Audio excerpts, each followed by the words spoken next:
诉说这流年，沧海桑田，望你如花笑颜。将飞云令交出来。我不知道什么是飞云令。悬崖边上，一个衣着朴素的男子手持长剑，剑指一女子。不，这不是我的师兄，我的师兄，他怎么会残害同门呢？贱人，还不快将东西拿出来，不然将你送进青楼。不要，我真的不知道，我真的不知道。3个呼吸的时间，再不交出令牌，下场，哼。那个令牌，我真的不知道去了何处。即便是有，冲着师父的恩情，我也不会交给眼前这个小人。与其被人折辱，我宁愿一死。只是师父的恩情，我此生无法偿还。不知不觉间，眼泪划过满是泥泞的脸颊，带着一丝浑浊掉落在了地上。感受着头顶上的视线，女子忽然看向左侧，摇摇欲坠的身子忽地涌出力量，整个人朝着悬崖边扑了过去。就是死，也不会告诉你那令牌在何处。女子的声音在山间回荡，不同先前，这一次声音中多了几分悲壮。男子没想到女子居然真的会跳下去，他快速跑到了悬崖边上，试图将人抓住，然终究还是慢了一步。该死，一个农女嘴巴居然这么结实，早知如此就该将人绑了。晦气。这个时候，一个黑衣人悄无声息地出现在男子身边，并且卑躬屈膝。主子，都搜过了，那个老东西不在。老不死的东西，居然留了一手。哼，躲得了一时，躲不了一世。我们走着瞧。山间一处茅草屋里，正在闭目打坐的老道忽然间睁开了双眸。老道手指快速掐诀，眼眸震惊，脸上却是一片喜色。好啊，好啊，2年后的大周有救了，不枉我这番劳累。对于这身体突然的变化，老者似乎并未在意，颤抖着身子来到桌前，提笔快速写下什么，又从怀中拿出了一个帕子放在桌上。等到了。等做完了这一切，老者激动的心情这才平复了下来。这边悬崖下方处，一个女子趴在一块凸起的大石头上。好疼！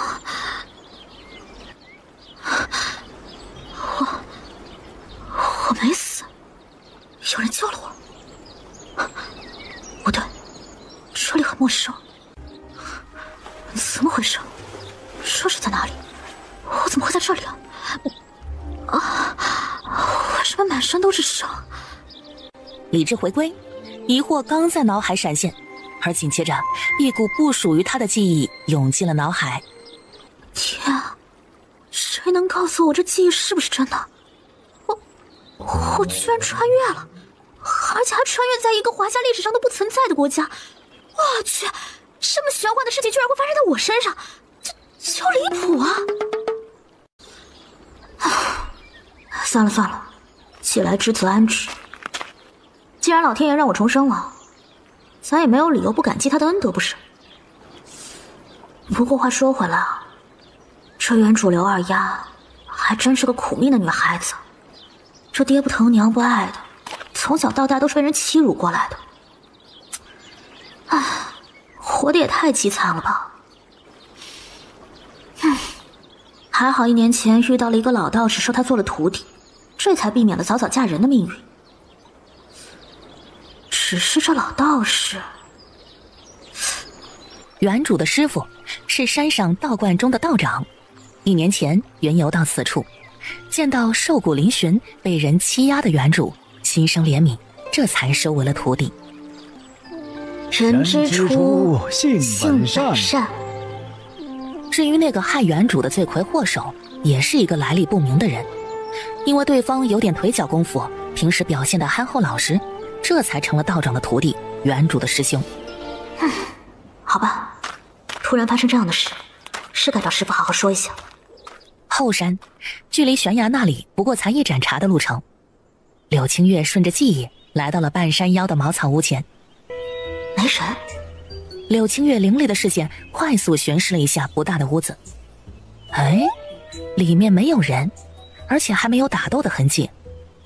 视线落在桌子上，柳青月走上前，一封信笺映入眼帘。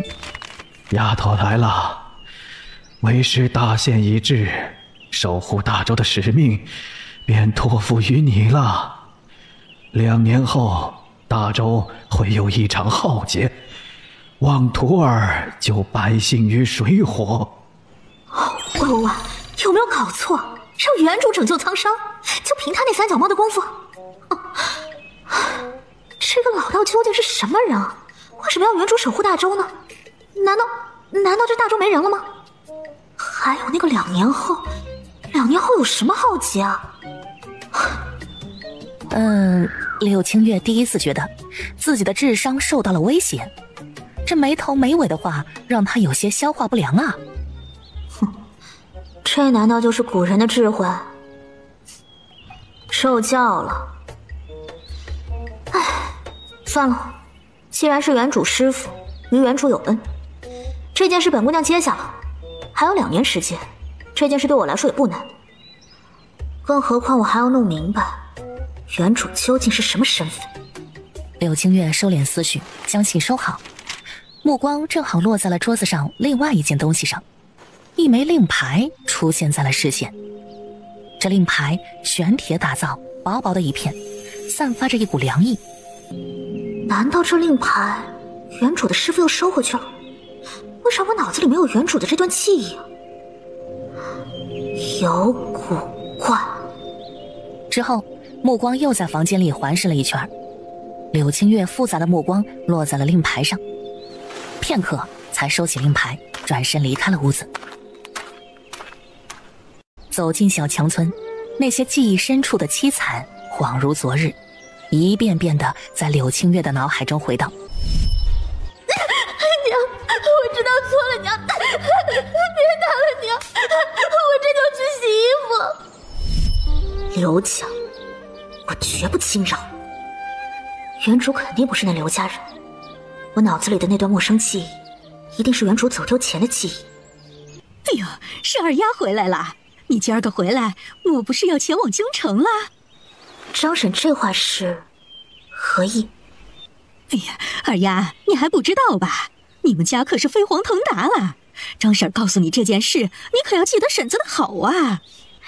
张婶，您的恩情我怎么可能会忘啊？您就放心吧。二丫，真没想到大丫居然是京城将军府的千金，如今呢，你爹娘兄长他们都进了京城了。哦，了解了事情的原委，柳青月3言2语将人给打发走了。回头看着眼前这破败不堪的屋子，柳青月唇角勾起了一抹嘲讽。哼，想冒名顶替。是刘二丫回来了吗？我就是刘二丫。敢问差爷这是？我们是县衙衙役，奉命护送刘二小姐进京与家人团聚。好。说完，柳青月直接抬脚往不远处的马车走去。不过1个时辰便到了午时，马车在一处官道停歇。二小姐，快喝点热水暖暖身子。他看了一眼衙役，什么也没说，伸手拿过碗，缓缓递到了嘴边。周边的几个衙役有意无意地将目光看了过来，眸光中带着某些不明的意味。说吧，你们给姑奶奶下药，这是要做甚？你个贱丫头，得罪了贵人，这里便是你的归宿。瞧着你有几分姿色，你要是教我们哥几个伺候好，这事儿好说。既然是伺候几位官爷，那小女子却之不恭了。啊！这一刻，静谧的空气多了几分喧闹。可惜啊，此处地处偏僻，无人经过，更是无人知晓。别打了，姑奶奶呀！姑奶奶呀！惨叫声足足响了一盏茶的时间。小女子伺候的，可还让爷满意？什么小女子啊？这简直就是女魔头啊！谁家女子会有这么大的力气？定是传言有假。说吧，你们是受何人指使，加害于姑奶奶？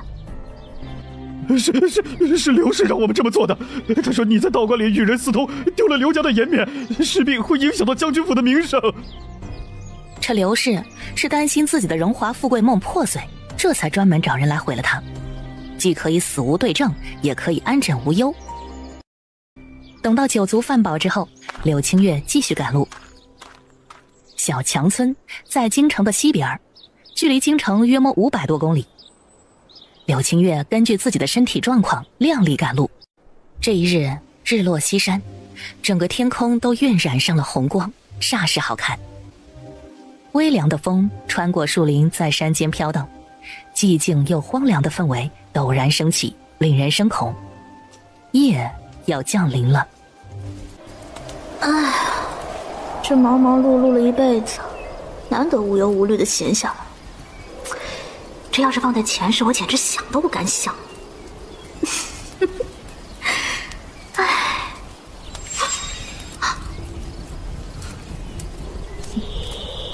今晚怕是要不安生了。有刺客，护好主子！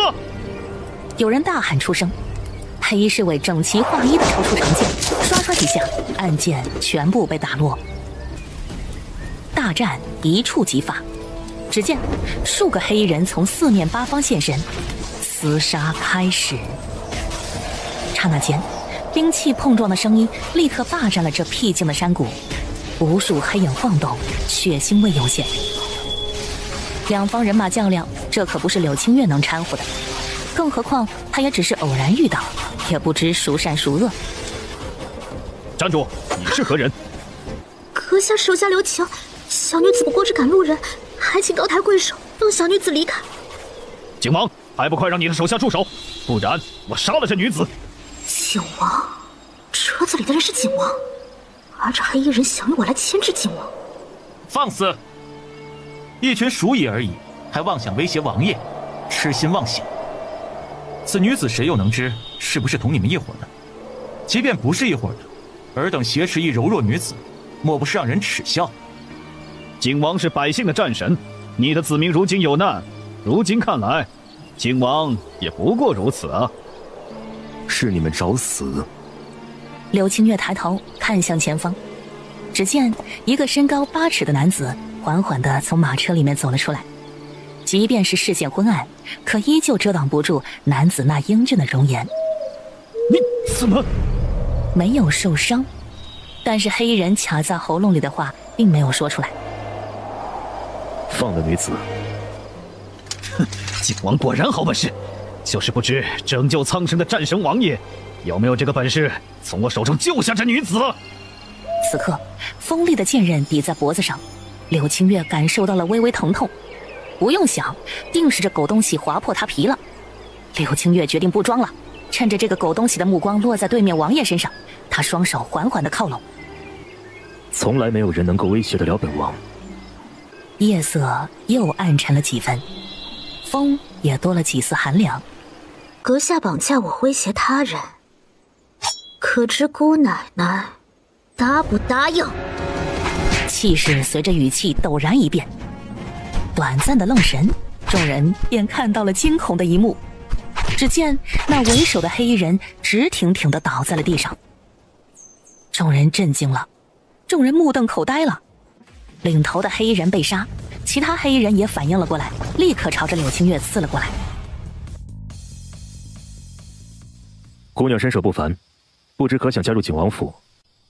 多谢王爷好意，小女子志不在此，告辞了。让本姑奶奶当王府的护卫，太小看我了吧？我的志向，区区一个王府岂能担得起？柳清月心下鄙夷，可忽地又想到什么，立刻停下脚步，转身看向景王。那些黑衣人是你们的仇人，本姑娘拔刀相助，王爷是不是该给我一些酬劳？此刻听到柳青月这直爽又不卑不亢的话，景王没说话，只目光直接看向一侍卫。那侍卫立马会意，快步上前，从腰间掏出了一个荷包，双手递给了柳青月。王爷大气，下次我们再见。说完，柳青月转身离开。他想找个没人的地方，瞧瞧这袋子里面有多少银子。景王看着柳青月消失的方向，眼中闪过了一抹微不可察的笑意。下次再见。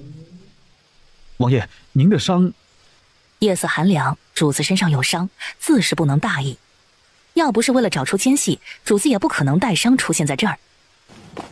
王爷，罗将军死了，背后之人抹出了线索，将人和证据送往京城，待大军抵达，回京。今夜注定是一个不平凡的夜。翌日，阳光正好，清冷的空气遇到明媚的阳光，逐渐变得柔和了起来，让人心旷神怡。柳青月带着昨日收获的酬劳，早早进城采购东西。怀揣着200两银子，柳青月第一时间便换了身行头，里里外外全都换上了柔软的布料。除此之外，又买了一些防身毒药、武器，还有吃食。还有不到2日的时间就可抵达京城，柳青月吃饱喝足，这才继续赶路。快跑！有山匪！突然闯入的声音打断了柳青月闲暇的思绪。上！重重的落下马鞭，柳青月直冲前方。大胆匪徒，光天化日之下竟敢屠杀百姓，谁给你们的狗胆？柳青月的声音带着熊熊的怒火，因为他看到了百姓的尸体，几个衣着朴素的百姓倒在了血泊中，这里面就有2个孩童。区区黄毛小儿也敢逞英雄，给我好好教训教训！不远处，一个魁梧粗汉轻蔑地开口，他手中还禁锢着一名女子，那女子衣着凌乱，泪眼婆娑。比起昨日的黑衣人，这些土匪在柳青月的眼中堪比蝼蚁。柳青月以绝对的气势碾压一切。为首的山匪头子看着眼前这猝不及防的一幕，差点吓傻在原地。他今日似乎贴到了铁板了。看你了！你不要过来，不然我杀了他！怎么，这是没辙了？威胁我？你确定有把握？既是如此，那就别怪我啊！拳打脚踢的声音响起，惨叫声也随之而来。恩人打得好，恩人打得好。而此时趴在地上的土匪已经是少进多出了。残害百姓，不配为人。姑奶奶这就送你下地狱！你不能杀我！微弱的声音让柳青月听了个清楚，不过这话并不影响柳青月动手。如此罪恶之人，没有是他不能杀的。淡定地从土匪尸手上搜出银子，柳青月转过身，一众获救的百姓立刻跪下来。多谢救命之恩！不必言谢，举手之劳罢了。那些人身上的银子，你们都拿去。恩人救命啊！求恩人救救俺兄长！你兄长怎么了？为恩人的话，俺哥被这山里的土匪抓到了山上，求求恩人救救俺兄长吧！求求你了！那山匪的老宅在哪里？黑风山，当地一座山脉，地势险要，盘踞着一帮山匪，名为黑风寨。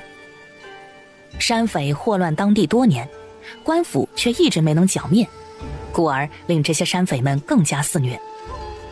柳青月心中思索着那些百姓们的话，顺着路线缓缓靠近了黑风寨。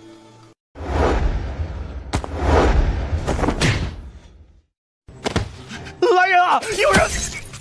此时，楼下生还的山匪惊慌大喊：“有人闯寨子，杀！”山寨开始骚动起来。午后的山间并不比山外，依旧有几分寒凉。很快，不过1炷香的时间，整个寨子一片猩红。都出来吧，我是来救你们的。片刻的安静过后，稀稀疏疏的声音响起，躲藏在屋子里面的人纷纷走了出来。这些人有男有女，有中年也有孩童，但所有人的目光皆是恐慌和害怕。柳青月环视一圈众人，确定没有遗漏的山匪，便道：从现在起，你们自由了，想去哪儿就去哪儿。柳青月的话说完，足足有1刻钟的时间，这些人才有所反应，纷纷感激地朝着柳青月跪拜，然后朝着大门跑去。自由了，他们终于自由了。可知这里的库房在何处？大侠，这库房在何处，我等不知啊。说话之人一脸坦诚，他们被抓上来，即便在这多年，可库房那种地方岂是他们能够知晓的？一人开口，其他人也纷纷点头附和，表示此事他们的确不知。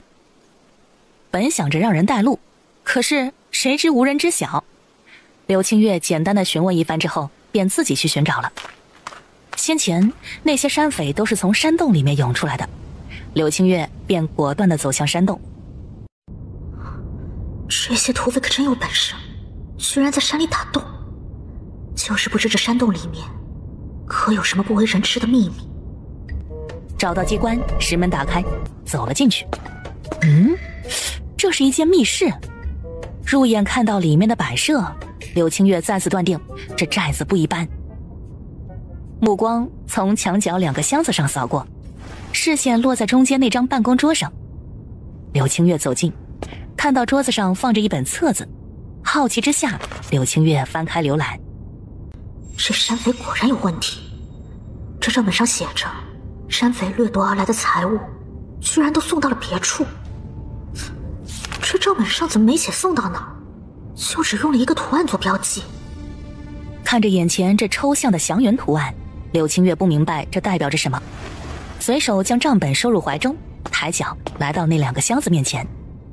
一箱是值钱的金银及首饰，一箱是不太值钱的碎银子和首饰。柳青月也不清楚在这个时代首饰是何价值，他只粗略地数了数银子，共计有860两。柳青月将东西装好，又找来布匹将2个箱子绑好，又寻来一根棍子，挑着箱子走出山洞。这个寨子不安全，大家拿着东西快走。说完，他将那些碎银子以及不太值钱的首饰拿出来分给众人，然后便独自下山去了。这些人都是弱小的，身上带太多银钱并非是件好事。柳青月在经过最近的城镇时，将值钱的东西全部换成了银子，并且为了方便携带，除了少许碎银，其余银子全都折换成了银票。但又考虑到那些尸体，柳青月又将黑风寨被人剿灭的事给宣布了出去。剩下的事就不是柳青月所关心的了。怀揣着1000多两银子，柳青月继续悠闲赶路。京城一处僻静的院子。主子，黑风寨出事了。怎么回事？黑风寨被人剿了，200人无一生还。什么人干的？回主子，我们的人并没查到是何人所为。废物，还不赶紧查清楚！浑厚的斥责全是怒火。黑衣人连连点头，随后离开了屋子。可黑衣人前脚刚离开，后脚房间的门便从里面打开，一个头戴斗篷的人走出屋子，并且快步离开。天子脚下自是繁华之地，即便是太阳西去，可偌大的京城依旧是喧闹的场景。哎，你们听说了没有？再有2日，景王可要回京了。瞧你说的，景王打了胜仗，如今回京这等大事，我们怎会不知啊？不光这事儿，我还听说了，这京城的世家贵女啊，可都等着景王回来呢。景王立了功，又没有正妻，陛下这次定会为景王挑选一位王妃的。柳青月坐在角落，听着周边人的谈话，神色淡淡。果然啊，茶楼是探听消息最好的地方，只不过景王的风头太盛了，也不知能不能听到他想听的消息。按照时间推算，这刘家应该已经抵达京城了。柳青月平静的眼眸闪过了一抹冷意，端起茶盏，轻轻抿了口茶，茶香好浓啊。只是正惬意等待之时，柳清月听到了他想听的。哎，兄台，你说说这柳家刚寻回来的千金会不会成为景王妃啊？这柳家千金不过是一介农女罢了，她有什么资格成为景王妃呀？可不是，这京城贵女多的是，她一个农家女子要是能成景王妃，我们府上的千金也能成为景王妃呢。柳清月瘫坐在椅子上，双手环胸，一脸的高深莫测。她这样算不算是吃瓜吃到了自己头上了？可是她一个农女有这么差劲吗？还有啊，这议论景王妃之事为何会扯到她头上来啊？那个人莫不是别有用心？哎呀，你们都别忘了，这柳家千金可是与皇家有婚约的。况且这次柳家嫡长孙在战场上立了功，这柳家呀，怕是要立起来了。空气又出现了片刻的安静，而同样在安静过后，又炸开了锅。这次，所有人议论的皆是柳家一事。送上来的消息，柳清月无论好坏，全部接收。当柳清月离开茶楼的时候，天色已经昏暗了下来。她看向东城的方向，幽深的眸中闪过了一抹笑意。明日高调打脸吧。娘，那贱人不过是一介农女，祖母为何要大肆操办？难道她不知道外面的那些流言蜚语吗？说话的女子是柳家三小姐柳如烟。嫣儿，这话不可随意乱说。娘，我不管，那道婚约只能是我的。那个贱人不过是一介农女，定不能让她抢了我的东西。嫣儿啊，你这是急糊涂了。这皇家是什么地位？怎么会让一个农女嫁入皇家？今日这宴请来的都是京城世家，这区一个村姑，不正好给大家找点乐子吗？说完这话，柳二夫人的唇角勾起了一抹浅浅的笑容。居然找到了，那正好，顺势让那个小贱人成为京城的笑柄。那道婚约只能是我家嫣儿的。柳如烟听到自己娘亲的话，顿时恍然。娘，是女儿乱了分寸，女儿这就去找二姐。吉时到，认亲正式开始。柳家几位长辈纷纷落座，柳老夫人和柳大夫人坐最中间，柳家二爷坐在左边，柳家族长则坐在右边。如此阵仗，既隆重又严肃。祖母，刘翠花。突然，一道清冷的声音响起，女子顿时一惊，手中茶盏掉落，碎成了渣。刘翠花啊，刘翠花，我说你冒充人家千金，麻烦你装得像一点。这如此直举，也不怕让人笑掉大牙。因为柳清月的话，众人立刻私语了起来。冒充千金？此人是谁啊？为何这么说？就是柳老夫人和柳大夫人也不禁露出了惊诧与不解。这到底是怎么回事？你是何人？休要胡言乱语！本小姐可不认识你。快速反驳柳清月的话，刘翠花又赶紧看向周边的护卫。来人啊！赶紧把这个心怀不轨的人抓起来！刘翠花的语气急切中多了一丝尖锐，听得出她人已经慌乱了阵脚。的确，此刻的刘翠花慌乱至极，本是一介农女，压根儿就没有什么城府，偷来的富贵本就不稳。不对，这事儿有古怪。慢着，二姐，今日这么多人在场，发生了这样的事，难免传出什么风言风语，坏了我们将军府的名声，还是让他把话说清楚的好。你且放心，他要是胆敢胡说八道，定要他尝尝得罪将军府的下场。说完，也不给刘翠花开口的机会，立刻看向柳清月。说吧，你为何说二姐是冒充的？你难道不怕我们将军府？柳如烟的话看似在质问柳清月，可实则是继续在刘翠花的伤口上撒盐。柳如烟已经确定这刘翠花一定是冒充的，她便想让柳清月快些揭露刘翠花的真面目。刘翠花又名刘大丫，乃小强村人士。这至于她是不是冒充刘府千金，只要将她所谓的养母找来，众人看看便知道了。他们娘俩那可是共用一张脸呐。娘，你看这事儿。管家，将刘家人带来。完了，全完了！我难道真要被认出来了？啊，刘氏我已经带来了。众人看到那个人的容貌，立刻又看向了刘翠花，目露鄙夷。大胆，居然敢冒充将军府千金，好大的狗胆！简直目无王法！堂堂将军府的嫡女，岂是尔等乡下村妇可以冒充的？就应该把他们都抓起来，好好审问，说不定是敌国奸细呢。说，那枚玉佩你们是从何处得来的？你们将我的女儿怎么了？是他，你的女儿被他害了，他才是真正想要冒名顶替的恶人。你杀了？我是刘家收养的女儿，他们拿走的玉佩是我的。在场的所有人又是一惊，这是柳家真千金？哎呦，这连与大夫人有7分相似呀！不是柳家真千金又会是谁呢？就连一直没有说话的柳二夫人，淡漠的眼神也出现了些许阴沉。怎么会这样啊？柳大夫人看着宛如自己年轻时候的柳清月，云儿，我的云儿！柳大夫人快步上前，将柳清月抱在怀中，喜极而泣。好，找到了就好啊！我们柳家终于团聚了。之后的事没有意外，刘家因为欺瞒冒充将军府千金一事，被送进了官府，只等问斩。没人知道刘家所有人捐活不到问斩那日。即日起，柳清月正式成为柳家2小姐，长房大小姐。夕阳西下，天空泛着点点金光，金光照射在柳清月的身上，晕染出了一丝神秘。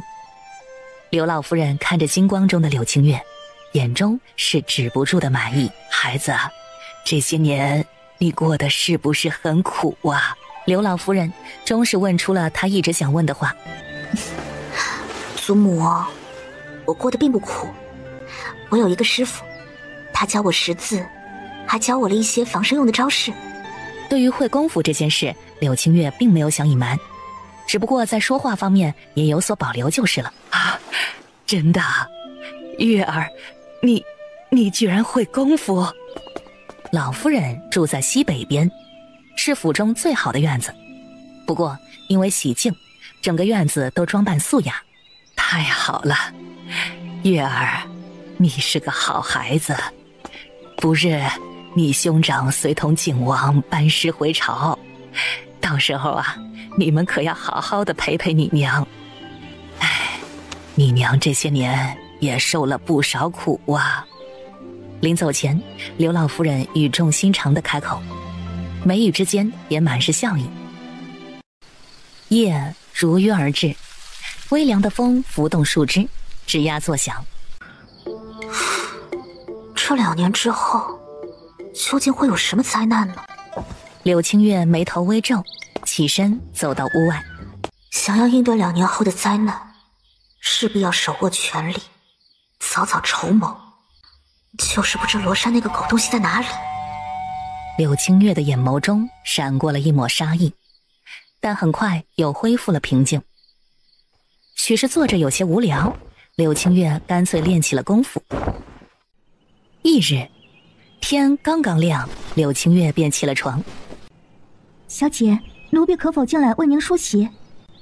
哦，柳清月恍然，她是千金小姐了。进来吧。声音落下，房门打开，几个丫鬟依次走了进来。小姐，你们几个谁头发梳得好？回小姐，奴婢会梳发。好，今后你们2个净身伺候，你们其他人都退下吧。其他人听令，放下东西之后便离开了。你们2个叫什么名字？奴婢春喜，奴婢春枝。本小姐不会梳发，你们只管梳发就是，其他的不必伺候。没有召唤，你们歇着就是。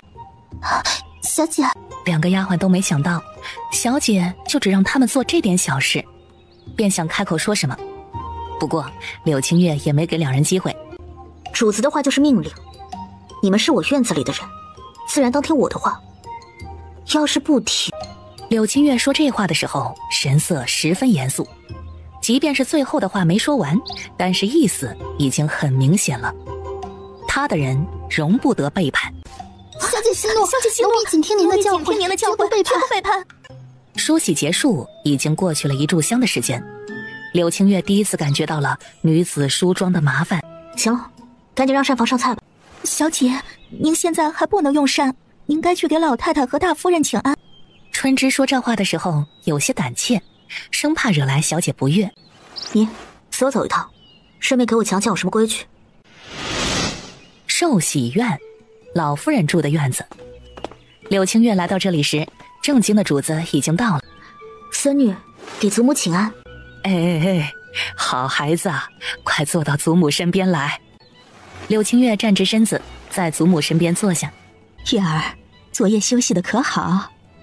听到是娘亲询问，柳青月笑着回应，一切都好。大伯母，您就放心吧，那农家岂能跟咱们刘府相比呀？这姐姐回来绝对过得舒坦。妹妹说话还是小心些，这要是让有心人听了去，不知道的还以为你瞧不起农户呢。毕竟陛下爱民如子，你敢瞧不起农户，这岂不是……月儿啊，你妹妹刚才不过是说了一句关心你的无心之话，你这般强词夺理、危言耸听，恐怕不太好吧？只见随着二夫人的声音落下，有个姨娘也开口说话了。二夫人说的在理，二小姐，你刚才的话就过分了。不管怎么说，我们都是一家子，你这话如此针对三小姐，妾身还以为你这是在针对我们刘府。就是啊，二小姐，住口！凌厉的声音震慑住了整间屋子，不少人皆被吓了一跳，就是刘老夫人神色也不由得一愣。哟，她这个孙女儿气势怎么有点强啊？你们脑洞这么好使，怎么不出去说书啊？本小姐不过是提醒三妹说话注意严谨罢了，不然我以为农家出身的我是将军府的屋底。几句话，柳青月直言点破了刚才柳如烟话中的漏洞。随后话锋一转，几位故意将话题扣到我针对刘府上面，看来是容不下我了。接着柳青月以退为进，瞅准时机，立刻朝着祖母告辞。祖母，孙女农女出身，误了将军府名声，孙女还是……柳青月的举动，刘老夫人都看在眼里，精明的眼中闪过了一抹惊讶。她趁着柳青月的话还没说完，立刻怒拍桌子，斥责那两个妾室：“哼，你们两个莫不是觉得日子过得太舒坦了啊？”老夫人，我们错了，求老夫人大人有大量，妾身真的是为将军府的名声着想啊！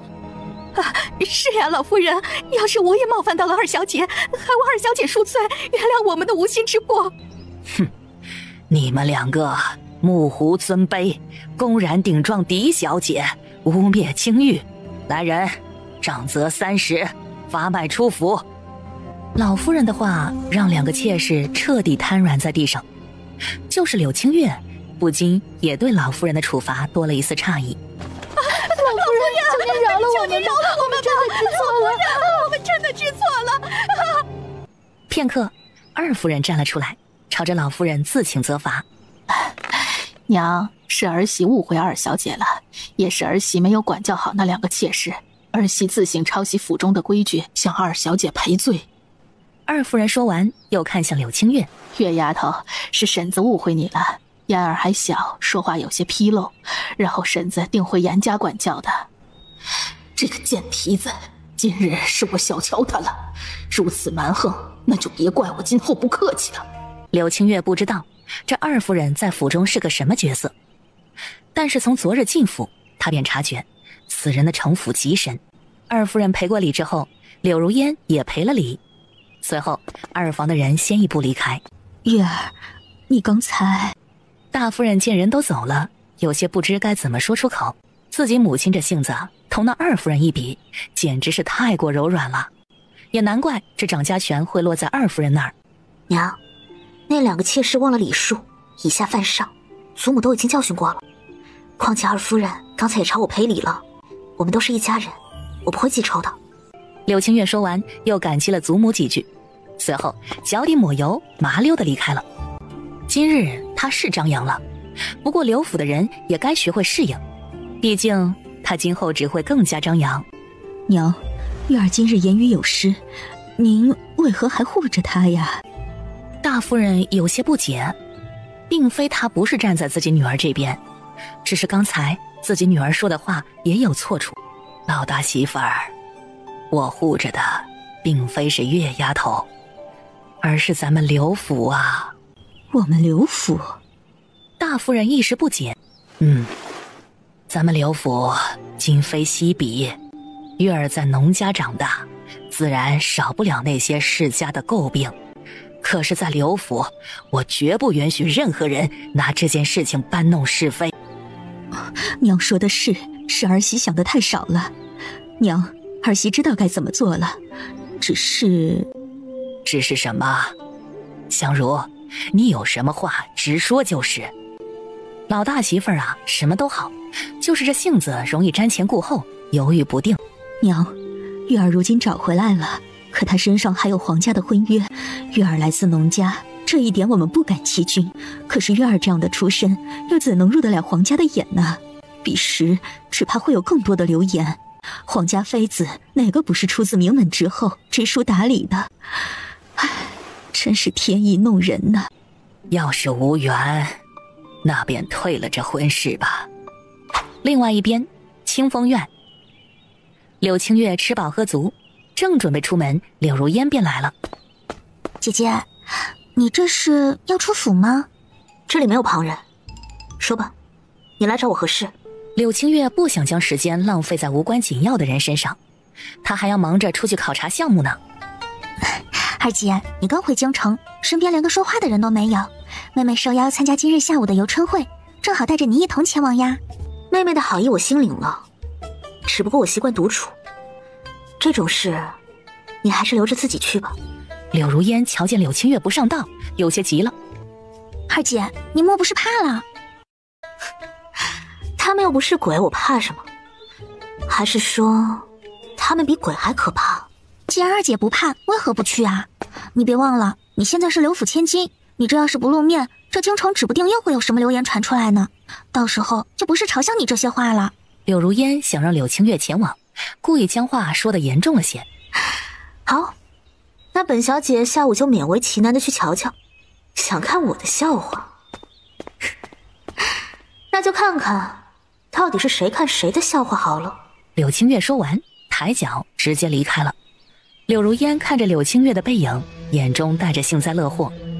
看你下午还能不能笑得出来。柳清月行走在巷子间，看着周边象征身份的房瓦，心思涌动。看来这古代的等级制度比我想象中更加残酷。柳家在京城的地位似乎并不起眼。二叔才学平庸，空有抱负却没能力，不然这10多年了，他还只是一个五品的兵部侍郎。二叔家的儿子我倒是没有瞧见，只听说是在读书，虽然考上了举人，可名字并不好。这放在人才济济的京城啊，根本就不够看的。唉，这二房是没希望了，看来日后重振柳家门楣只能靠我们大房了。这般思虑间，柳清月来到了一家当铺。这当铺正是他们柳家的铺子。哎，姑娘里边请。请问姑娘想当什么？帮我瞧瞧这些东西能当多少银子？柳清月一副世家千金的口吻，从怀中拿出了一个布包，将其打开，里面是几只钗子，其中有2只是金钗。哎，小姐，您是活当还是死当啊？能够拿来当的东西，柳清月压根就没想赎回，直接回应：死当。哎，好嘞，小姐您稍等啊，小的这就请掌柜的给您瞧瞧。小二连连点头哈腰。话落，小二匆匆进了里间，很快一个大腹便便的中年男人便走了出来。掌柜朝着柳清月拱手行礼，然后便开始查验金钗。哎，姑娘，你这金钗啊都是极好的，这几个物件呢1600两。哦，听到这个价格，柳清月眉头微挑。这几件东西这么值钱吗？先前我从土匪窝拿出来的东西，虽没有这几样精致，可价值似乎没有这么高。是我之前被坑了，还是这京城的物价偏高些？然，柳清月这副反应，在掌柜看来看似是犹豫，掌柜便又赶紧开口：姑娘，我们家当铺价格最是公道，这不信啊，您可以出去打听打听。掌柜好似引以为傲，说的那叫一个底气十足。可不知为何，这话从这样的人嘴里说出来，他心中反倒是有些疑虑。并非是他以貌取人，而是眼前这个掌柜长得太油腻，且又一身浮躁，并非是老实本分之相。柳清月不禁感觉自己真是道家弟子了，明明师父没给他传授这方面的知识啊。不过自己是来当东西的，即便有什么不妥，等上几日他问问祖母也是一样。好，拿银票吧。哎呦，掌柜脸上一喜，随后赶紧进了柜台拿银子。走出当铺，柳清月回头看了一眼当铺，随后直奔牙行。本小姐想租2间铺子，一间用作酒楼，一间用作胭脂铺。这2家铺子的租金，大的不得高于600两，小的不得高于300两，且这2个铺子的地段不能偏僻。姑娘啊，您的要求会不会有些矛盾了？这京城的铺子但凡当道的，哪个不是1000两租金？这小姐莫不是来找茬的？这哪里有这种两全其美的事儿？既想铺子不偏僻，还想租金少。我还是头一次遇到这样的人。本小姐竟不相信这偌大的京城会没有合我心意的铺子。哎呦呵，柳清月突然的变化吓得掌柜只以为是哪家郡主，他赶紧卑躬屈膝，连连应和。是，小的这就为小姐寻找。掌柜吓得直擦冷汗，随后赶紧命人找来册子，当着柳清月的面翻找册子。很快便有了结果，还真有合适的铺子。柳清月选了靠近东市的2个铺子，京城街市除了南北和东西主干道最繁华之外，还有2个集市，东市和西市。选好铺子，签订契约，时间已经不早了。柳清月买了一些糕点带回了府。柳清月刚刚走到门口，便遇到了散职回来的柳二爷。二叔，对于这个二叔，柳清月可没什么特别的印象，要说有，那便是对他比较淡漠。柳红萍看到柳清月，平静的眸子里闪过一抹不喜，不过也并没有表露出来，只淡淡的应了声，随后踏上青石台阶往府中走。柳清月的脚步有些快，只不过才几步便走在了柳二爷前面，并且也没有搭理他，继续往前走。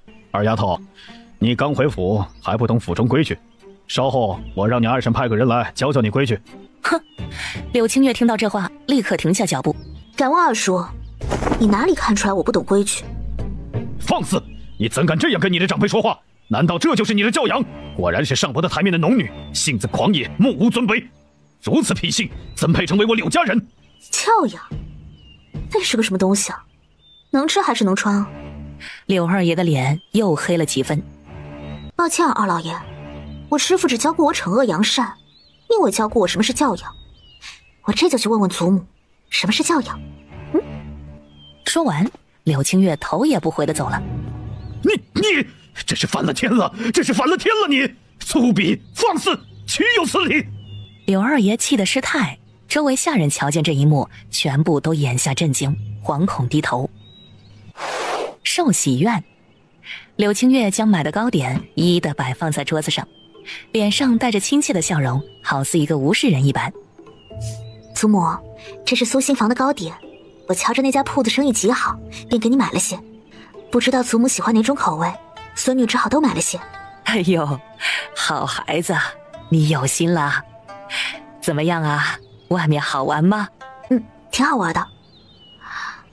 祖母，二叔他是不是不喜欢我？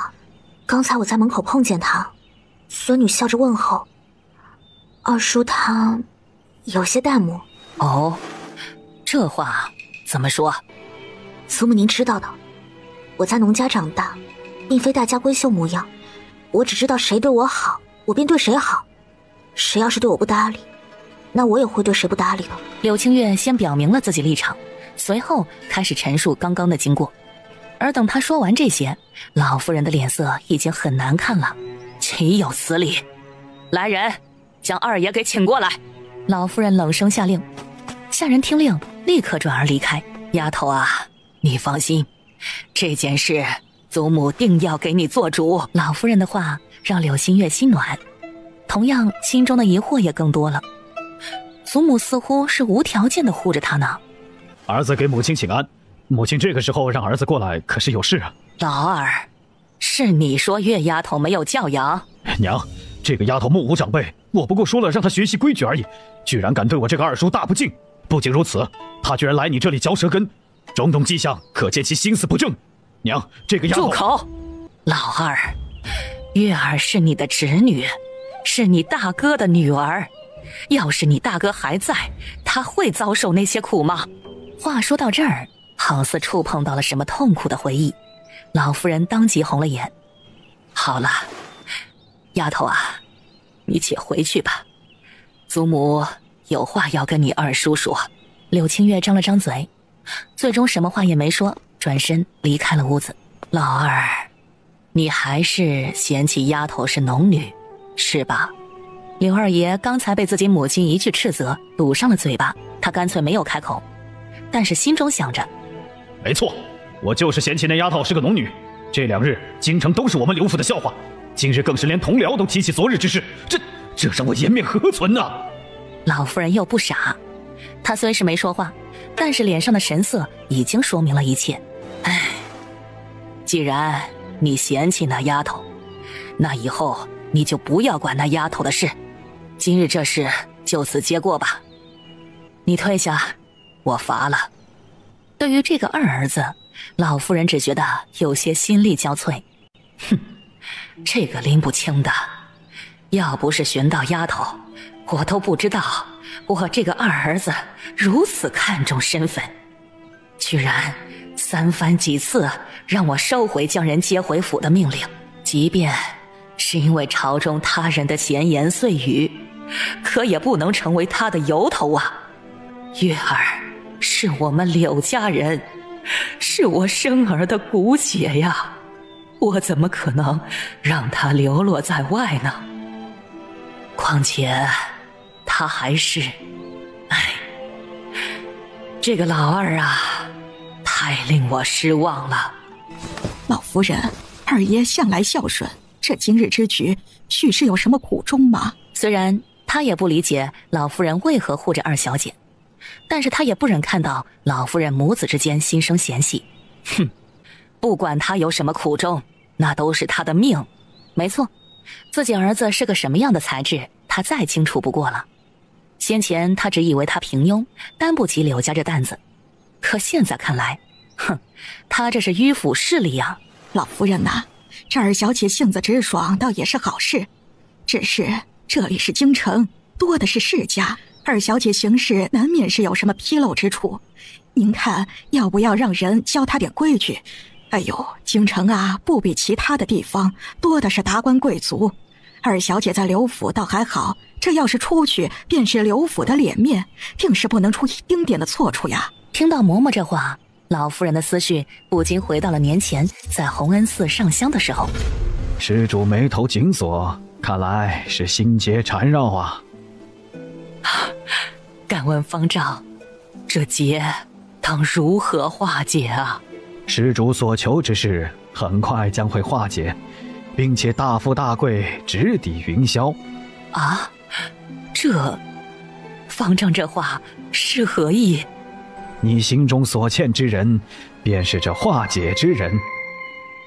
思绪回笼，不，这事不急。南院，柳二爷的屋子。老爷，你不觉得娘做事有些奇怪吗？是有些奇怪，娘平时最是忌讳不守家规之人，今日那丫头这般放肆，娘却偏偏护着，还不准许你带人教她规矩，的确有古怪。难不成是因为那道婚约？老爷，若非那婚约，妾身着实想不出来娘为何会有这般变化了。不然你说娘为何放着明珠不要，却偏偏偏袒那个野丫头呢？吴氏在说这话的时候，言语中还带着些许怨气。不止一次在娘面前提起过这道婚约，明里暗里提示想要这婚约拿给咱们的女儿，谁知娘根本就是视若无睹，不松这个口。可怜我那个大女儿，等到及笄都没有盼到那份婚约。老爷，这次咱们定要让嫣儿得到啊！我们的嫣儿乖巧懂事，又是大家闺秀，那个贱人不过是一个农女，娘这是糊涂了呀！娘这是老糊涂了呀！皇家怎么会瞧上那个野丫头呢？吴氏听到相公这话，眼眸闪过什么？不行，娘这样做要是惹怒了皇家，我们刘府定没有好日子过。不行，定要想个法子拦下这件事。不知不觉，柳二爷想到自己很有可能会因此而受到牵连，心下顿时恐慌了起来。老爷，娘已经被那个野丫头蛊惑，定会站在那丫头那边。妾身倒是觉得，借用百姓之口，将嫣儿和那丫头互相做比较，用流言让娘改变主意，想来不成问题。只要让那丫头当众出丑，就是那老糊涂不愿，也只能妥协。光要柳家门楣，只能靠我们二房，靠我的嫣儿啊！还是夫人聪慧，如此一来，既可以羞辱那野丫头，又可以让嫣儿得一个好名声，妙啊妙啊！来人！南院的事情，柳清月不知道。此刻，她正在大快朵颐，享受美食。刚刚吃完，她娘就来了。月儿，我听说你对你二叔……娘，二叔他嫌弃我农女出身，不过这件事祖母已经处理好了，我没事。看着他娘这既担心又责备的神色，柳清月立刻猜到了他心中所想，无非就是觉得他做事太过鲁莽了，不该这样对长辈说话。知道自己娘是个什么性子，柳清月便赶紧将话题给扯远。娘，我大哥是不是明日回来？你大哥明日回京。月儿，你大哥此次立功而归，这京城的不少世家都盯着我们刘府呢。不若我安排一个嬷嬷教你一些规矩。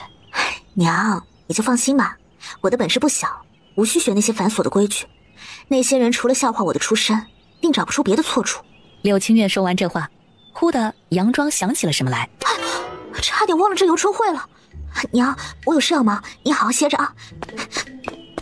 话落，柳清月便没了影子。游春会，月儿要参加游春会，她可真的是做什么的？那是各家公子千金切磋文采的地方啊！京城许多才子便是在这游春会上崭露头角，从而逐渐名声大噪的。月儿她怎么会去那里呀？她什么也不会呀？难道月儿就是去看热闹的？游春会也叫赏春会，是在玉湖举办的。此时时间尚早，可是长廊里面已经来了不少人了，很多人都两两相聚在一起，说着什么。这到底是比才艺还是相亲会啊？那些女子一个个打扮得花枝招展，看似一副大家闺秀的做派，可是不少人的目光却时不时地瞥向男子那处。是我肤浅了，还以为这就是一场才艺比拼呢。唉，算了，来都来了，不留下点什么，怎么对得起我这宝贵的时间呢？柳清月收回目光，走向入口处，拿出令牌，报出名号。柳家二小姐。刘府二小姐才从农家找回来的柳小姐，她一个乡野女子，大字怕是都不识一个，居然有胆子参加游春会，莫不是个傻子？二小姐长得居然这般貌美，只是她来参加这赏春会，是不是有些自不量力，高估了自己？诸位还是操心操心自己为何进不来吧。游春会是世家公子千金之间的交际比试活动，像那些庶出的子女以及寒门学子，自然都是被拒之门外的。哟，我当是谁这么大言不惭呢？原来是刘府从农家找回来的千金呀！女子嘲讽的话刚落下，便引来了不少千金们的嘲笑。这些人的眼中均是鄙夷和不屑。刘二小姐出自农家，哪里来的底气参加这赏春会？也可知参加这赏春会是做什么？你都知道的东西，本小姐我怎会不知？还是说你脑袋不好使，需要本小姐提醒啊？放肆！就是敢羞辱本小姐，你可知本小姐是谁？其他千金瞧见这一幕，不少人都看起了好戏。哼，区一个5品官家女子，敢招惹3品官家的女子，真是不知天高地厚。这时候，一个穿着淡粉色衣裙的女子忽地上前斥责柳清月：“你是个什么东西啊？竟然敢得罪温小姐！本小姐这就……放肆！众目睽睽之下，居然是敢动手打人！来人啊！大家都是人，别说出来的话当自己是另类。都是千金，可别让人看了笑话。”柳清月还没等他说完，就出声打断了，快速补上一刀，随后又一本正经地开口：“不是此事作诗吗？说吧，怎么比？本小姐可还有事忙着呢。今儿个她是来掀桌子的。柳二小姐既然要比试作诗，也不是不可。这这周边的景色皆是题目，只要在半炷香之内完成即可。柳二小姐，请吧。柳青月听到女子这话，看向女子，微微摇了摇头。怎么，怕了？本小姐就知道。温小姐通晓他人心意的本事可真厉害啊！本小姐都要以为温小姐是我排泄出来的蛔虫了。你，哦，不是啊，那就闭上你的嘴，免得让人误会啊。柳青月老神在在，神色悠然地掏了掏耳朵，目光又重新回到眼前端庄的女子身上。本小姐有事要忙，没有那么多功夫浪费，不如……说着，目光又环视一圈众多千金。不如你们每人出我一题，我现场作诗如何？如此也免得有人心有不服，觉得本小姐作弊。柳青月的话令一众千金微惊。此话当真？你刚才的话，我们可都是全听到了，休要抵赖。柳青月一副看傻子的眼神看了一眼温小姐。你们一人出一题，本小姐作诗，半炷香之内若是答不上，本小姐任由你们处置。不过，说到这儿，柳青月话锋一转，声音陡然拔高了几分。本小姐才华横溢，要是能够答出来，你们每人给本小姐1000两，不过分吧？既然是比试，那么要是没有彩头，他何故多此一举？区区一个农女，大字都不识一个，居然如此狂妄，定是想用气势来混淆视听罢了。就是，我们这里的哪个不是从小被家族培养？我等都不敢这般放肆，她一个农女竟是敢这般狂妄，定不能就此放过她。就是，不就是1000两吗？本小姐有的是。等会儿她要是答不出来，本小姐要撕烂她的嘴。就是，本小姐要她跪下来磕头。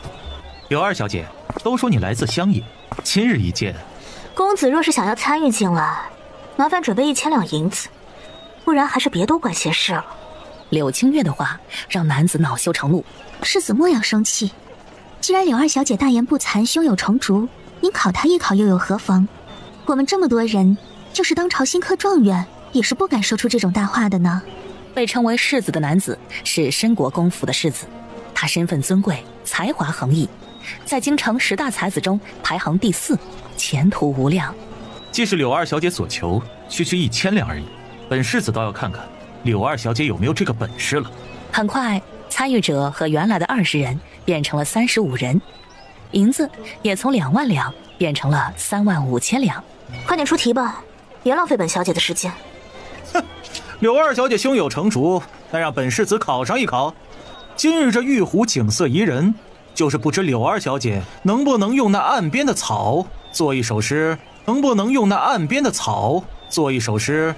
离离原上草，一岁一枯荣。野火烧不尽，春风吹又生。怎么可能？这个乡野丫头居然是吟出了诗。这首诗意境深远，本世子都做不出这样的诗。这贱丫头身份低微，又在乡野长大，怎么可能做出这般精妙的诗？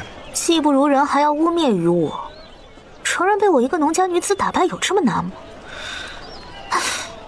少废话，赶紧出题，本小姐可还忙着呢。众人吃瘪，却又找不到有力的话语来反驳柳青月。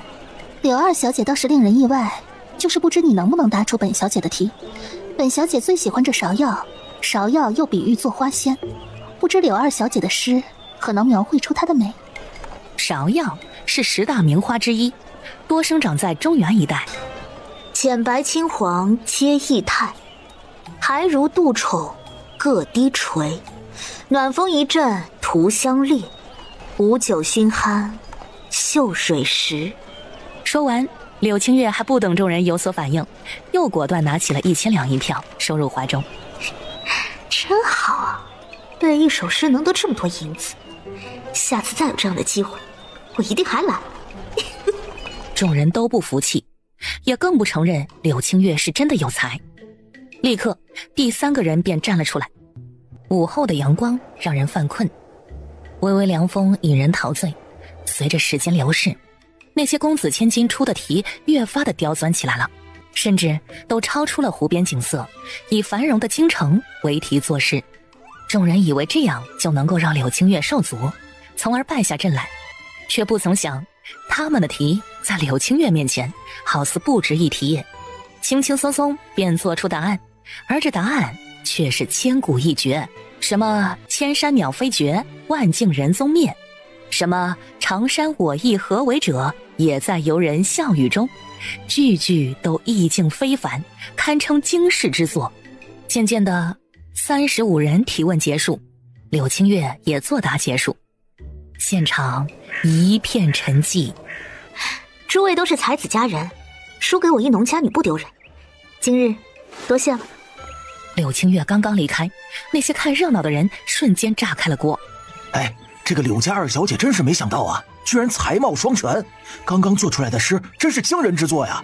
谁说不是？本以为是农家女，谁曾想到是这般厉害，如此才学，怕是新科状元都不及呀。哼，堂堂一国公府世子爷，今日被一个乡野丫头踩在了脚下，真是奇耻大辱。陆清舟，你这表妹真的是农女？她这才学怎么可能会是农女啊？是啊，你表妹有着这般惊艳才学，你怎么不告诉我们？害得我们还以为你们陆家要被那丫头的名声牵连了。你们刚才不都瞧见了吗？柳二小姐凭一己之力引来众百姓夸赞，我同你们一样震惊不少。这边，柳如烟提着裙摆匆匆地赶来，许是跑得太急了，气喘吁吁，有些上气不接下气。好巧不巧，迎面就碰到了从玉湖走出来的柳青月。柳如烟还以为柳青月是临阵脱逃，她赶紧上前挡在柳青月面前。哎，二姐，这赏春会刚刚开始，你怎么这个时候离开啊？柳如烟心中只想着留下柳青月，好让她出丑。赏春会可惜已经结束了。妹妹，下次还有这样的趣事，记得一定要喊我哦。说完，柳青月也不搭理柳如烟，绕过她大步离去。柳如烟不相信赏春会就这么结束。该死的贱人，居然敢耍我，我要让他好看。柳如烟缓缓地回头，准备往前走，谁知几个世家公子却走了出来。奇怪，申世子不是该在里面吟诗作画吗？怎么出来了？将军府三小姐柳如烟见过世子爷。哼，你们柳家人可真是好教养，一个狂妄不羁，另一个恬不知耻，滚，离本世子远点儿。说完，申世子还厌恶地瞥了一眼柳如烟，径直抬脚就往前走。可还不等柳如烟想明白这是怎么一回事，头顶便传来一道女子的声音：哼，柳家人果然是没一个好教养，妄想勾引世子爷，也不看看自己是个什么德性。温小姐，我没有，我只是……哼，贱人！要不是你们柳家人，本小姐怎么可能受奇耻大辱？贱人，本小姐他日定是要你付出代价。我们走。这一刻，好似将柳如烟当成了柳青月。温可舒冷冷地放下狠话，随即离开。倘若先前柳如烟不知发生了什么，此时定然也明白了过来，这是怎么一回事了。那个贱人得罪了那些公子千金，而本小姐却是无辜受到了牵连，该死！就这样，1年1度的赏春会草草结束，而柳青月一鸣惊人，令不少人热议。这厢，柳青月怀揣巨款，心情好到极致，看什么都像是一道风景，神色十分悠闲。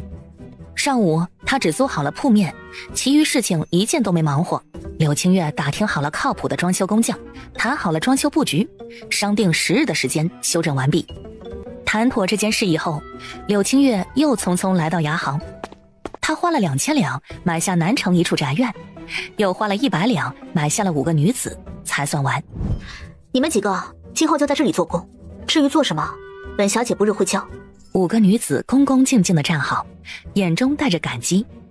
几人的脚下还放着好几个大包袱，这些都是柳青月花钱置办的细软。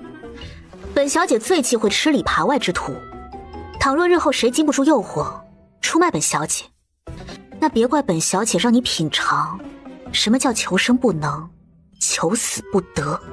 这句话是柳青月的底线，也是她的忌讳，更是对他们的提醒。5名女子听到这话，当即跪在地上。奴婢谨遵主子之命，绝不背叛。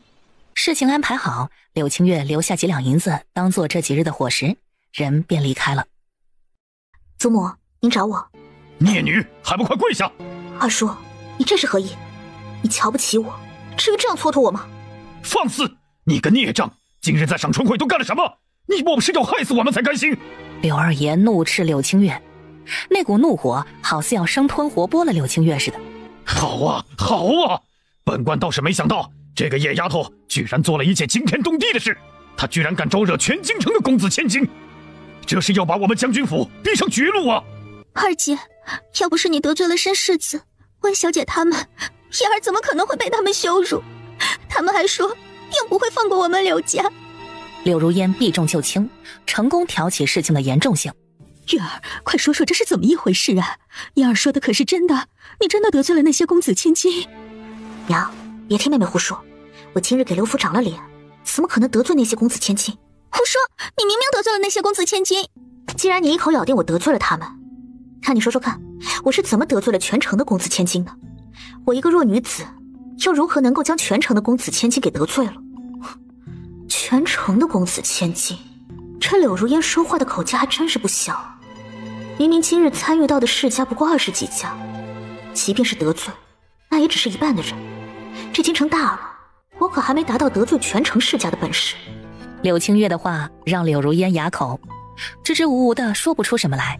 月丫头啊，嫣儿回府的时候脸上是带着伤的，说是被温家小姐所为，说起原因是因为你得罪了他们。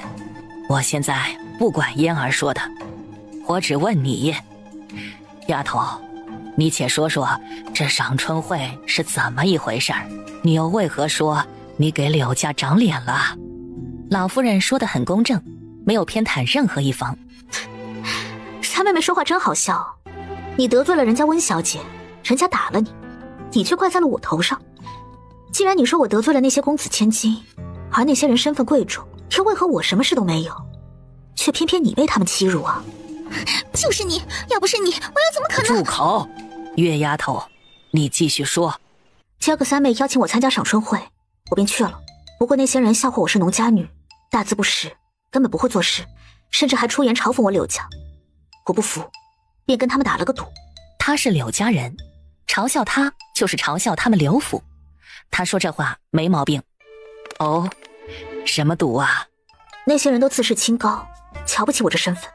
孙女想着自己随意做一手势，难免会被认为是有备而来，便让他们出题，我来做事。平静的话说到这里，引起了不平静的轰动。月丫头，你说什么？你说你让那些公子千金给你出题？柳青月，你堂而皇之的哄骗你祖母，你安的是什么心？就你也敢让那些公子千金给你出题？娘，定是这丫头大言不惭，没有做出诗作，招惹到了那些公子千金。唉，可惜了，可惜本小姐的文采让那些公子千金都失望了。35个人出题，本小姐做出35首佳作，他们愿赌服输，一人给我1000两。眼看着大把的银票被柳青月拿在手中，老夫人和大夫人震惊的模样里染上了一丝不可置信。哎呦，月儿啊，你真的做出了35首诗作啊？是啊，你真的会作诗？那当然，今日没少有百姓看着，你们大可以出去问问，实在不行可以问问那出题的公子千金，看看他们是不是被我的才华折服。哼哼，一首诗1000两，他们要是不服，他随时奉陪。这个贱丫头怎么可能会做出诗来？难怪那些公子千金全都走了出来，难怪那些人听到我是柳家人这般对待，原来是这个贱人搞的鬼。月丫头做出诗倒是为自己长了脸，可也得罪了那些世家权贵。别忘了，申世子和温家千金可是记恨着我们柳家呢。孽障！你为了一己私欲，将刘府推向深渊，你怎能这样恶毒？这件事要是不能抚平那些人的怒火，我作为柳家家主，定严惩不贷。先前因为这丫头的身份，我就承受了同僚们的嘲笑，现在这个贱人居然得罪了那些权贵，今后我还怎么再抄手立足？面对吃人一般的柳二爷，柳青月决定不装了。我敬你是长辈，一直忍让，谁曾想你一而再再而三的往我身上泼脏水，恨不得刘府今日就倒下。你这个当家家主到底安的什么心？柳青月周身凌厉，言语犀利，根本没将二房的人放在眼中。要不是祖母和母亲在这，老子定要给你们一些颜色看看。放肆！你怎么了？说你2句还不乐意了。我要是像你这么没出息，定不会拿别人来撒气。我是来自农家，是让高高在上的柳二爷蒙受了不白委屈。可要不是你胆小无能，你又怎会在意这区区流言呢？你嘴上倒是说的光彩，张口闭口都是为刘府着想。你除了将矛头指向我这个晚辈，你还能干什么？犀利的言语全都是凌厉的气势。此时此刻的柳清月好似威压强大的审判官，令人不敢小瞧。我今日参加赏春会，他们不是嘲笑我是农女吗？那我做出35手势证明自己，这还有错吗？他们自己技不如人，败给了我这个农家女，颜面扫地，这又是我的错？拜托，有点脑子好不好？就是猪脑也不敢这样下定论啊！你堂堂一家主，柳家在你的主持下，迟早衰败。柳清月最后的话可谓是嘲讽至极，硬生生地撕开了柳二爷心底的懦弱，而这话也给了柳二爷最后一击。他气得两眼一翻，直接晕过去了。你个孽障，他是你二叔，你怎么……我记得我走丢前似乎瞧见过二婶你呢。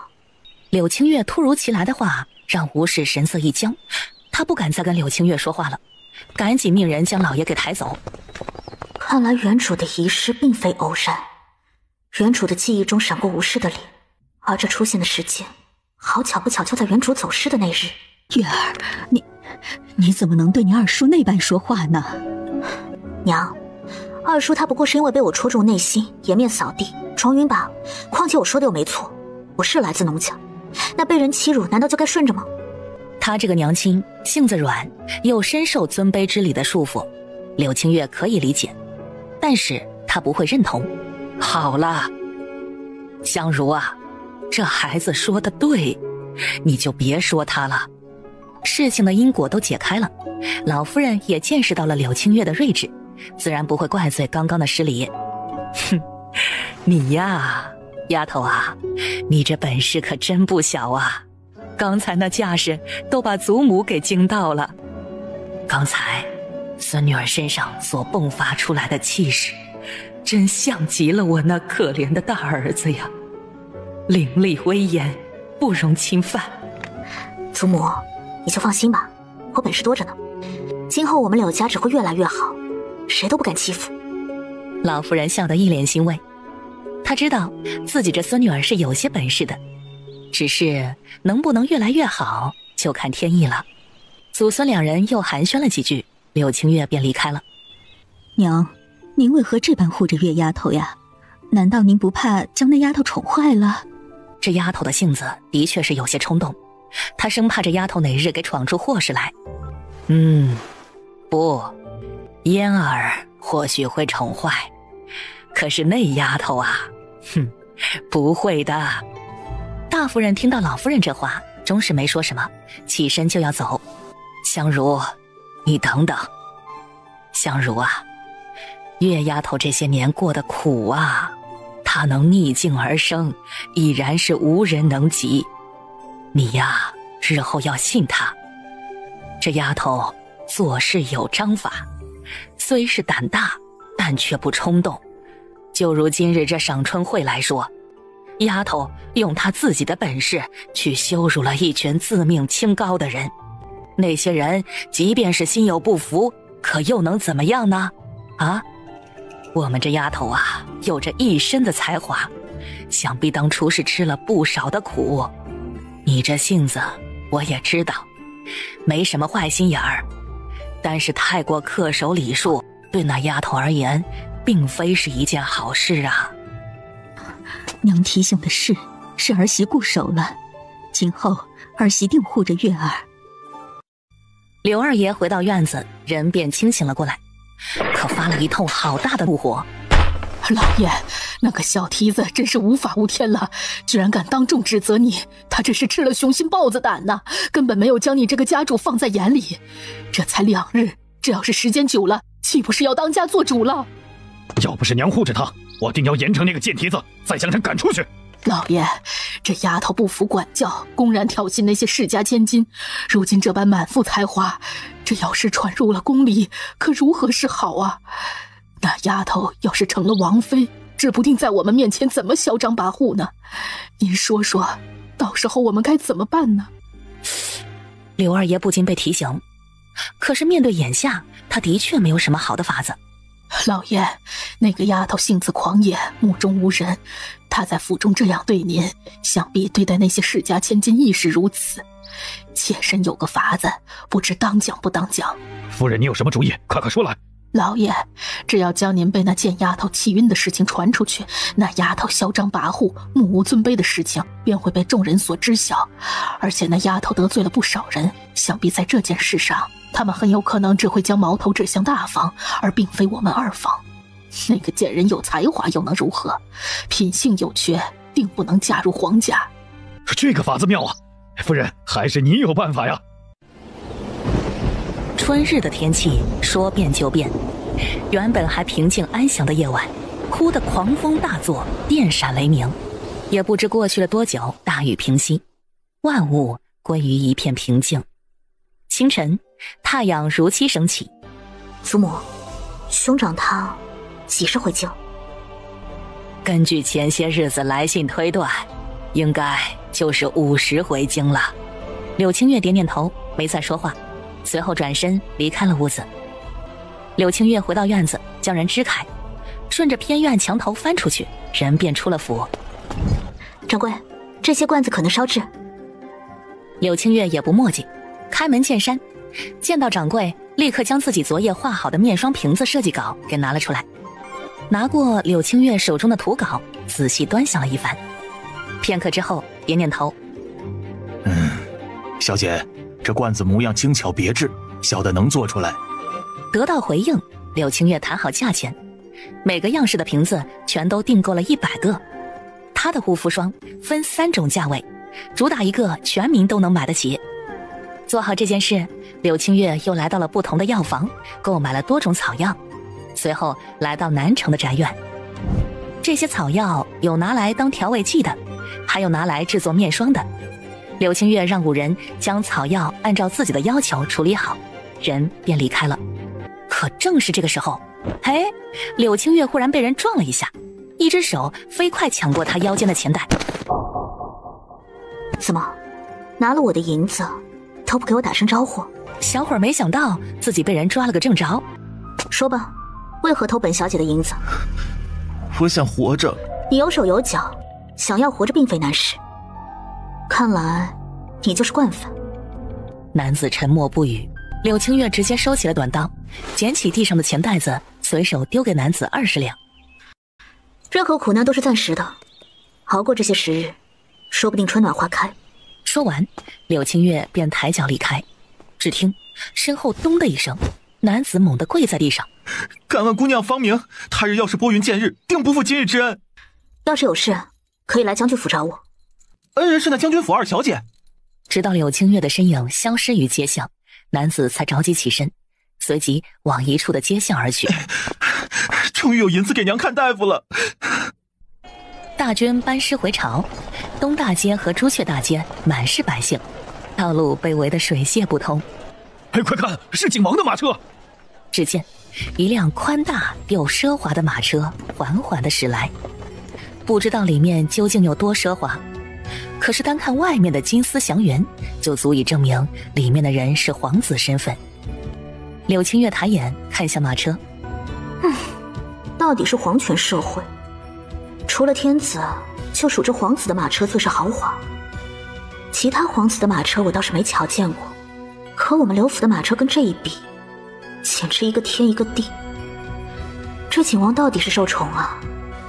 视线又挪向后面，柳青月想看看他那个兄长的身影，谁知道这个时候帘子摆动，露出庐山真面目，空气出现了倒吸冷气的声音。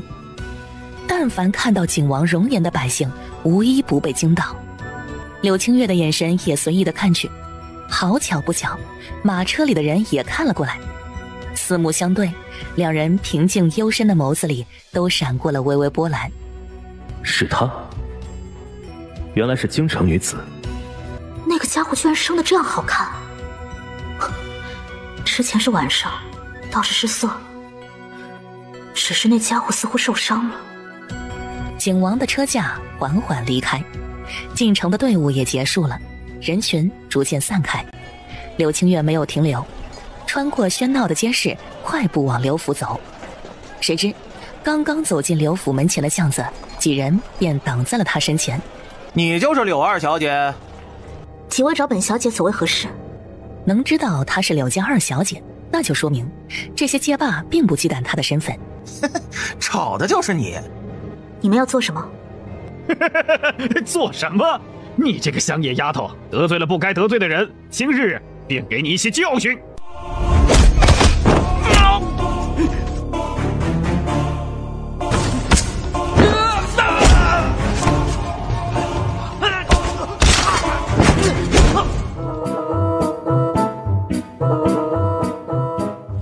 此时刘府中上下都洋溢着欢快的气息，下人们手脚麻利地做事，而府中主子全都在自己院子里面候着，随时准备迎接长房长孙从宫里面回来。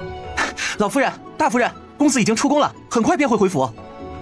快吩咐厨房开始做公子最喜欢吃的菜。去，速速让各院子的人到前院来集合。皇宫门口，公子，老夫人和夫人在府中等着你了，我们快回去吧。柳清风一身铠甲，颇有少年将军之气，本就俊朗的容颜，此刻却多了几分不容亵渎的威严。祖母和我娘亲可都好？上阵杀敌2年，除了书信中得知府中的一切，也不知祖母和娘亲的身子是不是真的好。好，老夫人身子硬朗，大夫人因为找到了二小姐，这身子也好了起来。二小姐，你是说云儿找到了？妹妹丢失多年，居然找到了。哦，听到这话，柳清风顿感意外。管家忙应是。柳清风闻言，迫不及待地翻身上马，往府中而去。柳清风前脚刚离开宫门口，后脚景王便从宫里面走了出来。恭迎王爷回京。景王萧文景微微点头，随后走向马车，问：本王不在的这些时日，京城可有什么事发生？管家听到主子这话，脑海中便开始思虑起京城这2年发生的事。殿下，这将军府找回了流落在外的二小姐。啊？管家刚刚说完，便收到了自家主子凌厉的视线，那眼神似是在怪罪他为何说这种鸡毛蒜皮的小事儿。殿下，您有所不知，这将军府与皇家有婚约，如今的柳二小姐找了回来，这……管家话到此处，声音便戛然而止。只见景王的目光正紧紧地盯着管家。景王没想到柳清风的妹妹居然找到了，只不过这份婚约，他可不会承受，父皇可不止他一个儿子。将军府啊，祖母怎么不见二姐啊？奇怪，刚才在门口我就没瞧见二姐。大哥回京，您今日特意提醒了众人的，二姐她怎么还没过来？太不像话了！二夫人也随着自己夫君的话看向柳清风，笑道：清风啊，你是个好孩子，你妹妹从小在农家长大，性子难免野了些，不守规矩。今后啊，可得费点心思，好好教教她规矩。老夫人和大夫人听到这句话，喜悦的神色微微收敛了几分，看了一眼二夫人。二婶，不知二妹她可闯了什么祸？若非如此，二叔和二婶他们怎么会是那种神色？看来这个素未谋面的妹妹，或许不懂什么规矩。二夫人听到柳清风这话，正想开口说什么，却被老夫人给打断了。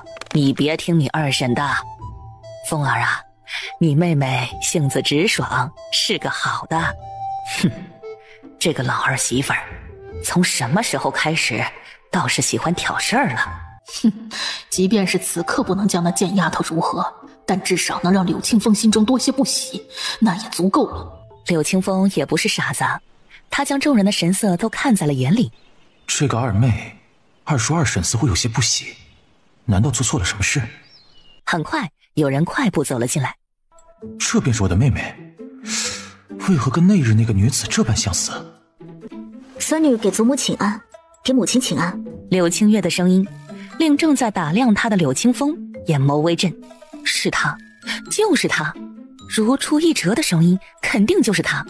天哪，真没想到那日的女侠竟是他的妹妹，原来那个时候他是要来京城的。二姐，你明知道今日大哥回府，你怎么久久不曾出现？大哥为了刘府在前线杀敌，你如此这般，莫不是要让大哥寒了心？寒心？三妹妹，你可别往自己脸上贴金了。你问过大哥了吗？我没出现，他可寒心了。柳青月说着，将矛头指向了柳青风，双手环胸，定定地看起了热闹，好似此刻就是一个旁观者一般。妹妹回来就好，回来这家便是团圆，我自是高兴。柳青风的回应无疑是站在了柳青月这边，而听到这回应的柳如烟不可置信地瞪大了双眼。祖母娘，大哥，我刚才做了一桌好菜，如今午时都快过了，我们还是赶紧去吃吧。哦，柳青月的话令老夫人一惊，随后笑得合不拢嘴，直夸柳青月懂事。很快几人到了膳堂坐好，瞬间一股独属于川菜的香味立刻霸占了屋子。妹妹，这些菜都是什么菜？怎么气味这般独特？敢断言这偌大的京城从未出现过这样的菜品。虽不知这味道如何，可是单闻着这味儿，足以令人垂涎欲滴啊！好香啊，真独特。这是椒盐蘑菇，这是水煮肉片，这是水煮鱼，这是麻辣干锅，这是辣子鸡。虽然大梁的吃食比较丰富，做法有蒸、炒、烤、煮、凉拌、腌制等等，可是口味却有些单一，只有酸、甜、咸，并无其他的了。祖母娘亲，赶紧尝尝看。老夫人被这菜香味勾的，肚子里面的馋虫都快起来造反了。此刻看着碗里面这道椒盐蘑菇，立刻拿起了筷子尝试。味道独特，脆软可口。不错，真不错。姐姐，没想到你有这般本事呀！祖母甚是喜欢你做的菜，可是吃了不少呢。我说今后你多给祖母做些菜。柳青月似笑非笑的神色看着柳如烟。二姐，你为何这样看着我？莫不是你不愿给祖母做菜？柳如烟，你这么会挑事，怎么不去做使节啊？你这缠人的本事我都甘拜下风，用自己的私心绑架我的道德，你也不瞧瞧本小姐可是你能绑架的。交给我将话放在这里，本小姐的孝心无需他人指手画脚，想当本小姐的老师，那也不看看你有没有这个本事。柳青月，你放肆！你妹妹不过是……二叔莫不是还想被我气晕？老夫人、二爷，宫里来圣旨了。奉天承运皇帝制约，将军府嫡长孙柳青风奋勇无畏，屡立战功，朕甚感欣慰，特封定远将军，官居五品，赏白银10000两，丝绸2匹。来自于天子的赏赐是无上的荣耀，好似潮水，让刘府的人都眼含热泪。刘府上次得到赏赐已经是10年前了。刘小将此战有功，陛下特准许柳家参加晚上的宫宴。此话一出，老夫人和柳二爷皆是一惊，随后连连感激陛下，送走了传旨公公，赏赐了府中上下。老夫人让两房的主子坐在正堂里开始训话：你们必须要知道，皇恩浩荡，宫宴不比平常。今日我刘府靠风儿之战功破格参加宫宴，皇宫的规矩森严，定不能出一丝错处，你们可知？是，谨遵娘教诲。景王府，白神医，王爷这毒可能解？是啊，白神医，主子这毒甚是霸道，你可要赶紧给解了。王爷，这毒的确霸道，要是我没猜错，这定是出自西凉。只是……说到此处，白神医自感惭愧。王爷，这毒许是才研制出来的，我目前只能帮你压制毒素，想要解除毒素，怕是还要等些时日。白神医是江湖上有名的神医，专治疑难杂症，药到病除。当初也是因为王爷救过白神医，如此才能够轻而易举地请到白神医。得到回应，白衣男子拿出银针开始施针。到底是神医？只见一盏茶的功夫过后，景王苍白的脸逐渐红润了起来，丝毫看不出身子有恙。王爷，娘娘传话说今日让你早些进宫，说有什么话还不快说来？贵妃娘娘说让王爷早些进宫，给王爷选一个王妃。怎么忘了？贵妃娘娘找王爷，无非就是给王爷说娶妻的事。王爷已达弱冠之年，却唯独好宅空虚，不知什么时候开始，王爷好似厌恶娶妻一事。先前不是借口军务缠身，就是暂时吃紧，直到现在，府中连个女子都没有。告诉我母妃，本王处理好手中的事，便来参加宫宴。侍卫领命，准备离开，忽然又想到什么，又说了句：“王爷，娘娘有话提醒，倘若陛下提到刘府的婚约，您万不可应下。柳家与皇家有一道婚约，只是刘府落寞了，没有人想跟刘府有任何的牵扯。”景王听到这话，没有波澜的眼眸轻轻垂下，他没有说话。如今没有战事，这日后怕是无法平静了。此时距离宫宴还有半个时辰，可宫门口却早已经排起了长长的队伍。今日柳如烟打扮得十分精致，处处都透露着她的小心机。看到一身素衣打扮的柳清月，柳如烟的眼中闪过一抹鄙夷。姐姐怕是还坐不习惯马车吧？你是我肚子里排泄出来的蛔虫啊，什么都知道。住口！祖母，明明是姐姐出言不逊，您为何怪罪于我？他说着，好似下一刻眼泪就要流出来。刚才明明是这个贱人出言粗鄙，祖母居然又怪罪于我，凭什么？柳如烟，祖母都提醒过你了，管好自己的嘴。看来你做不到，还是回去吧。柳清月说完也不理他，挽上祖母的胳膊，抬脚便往前走。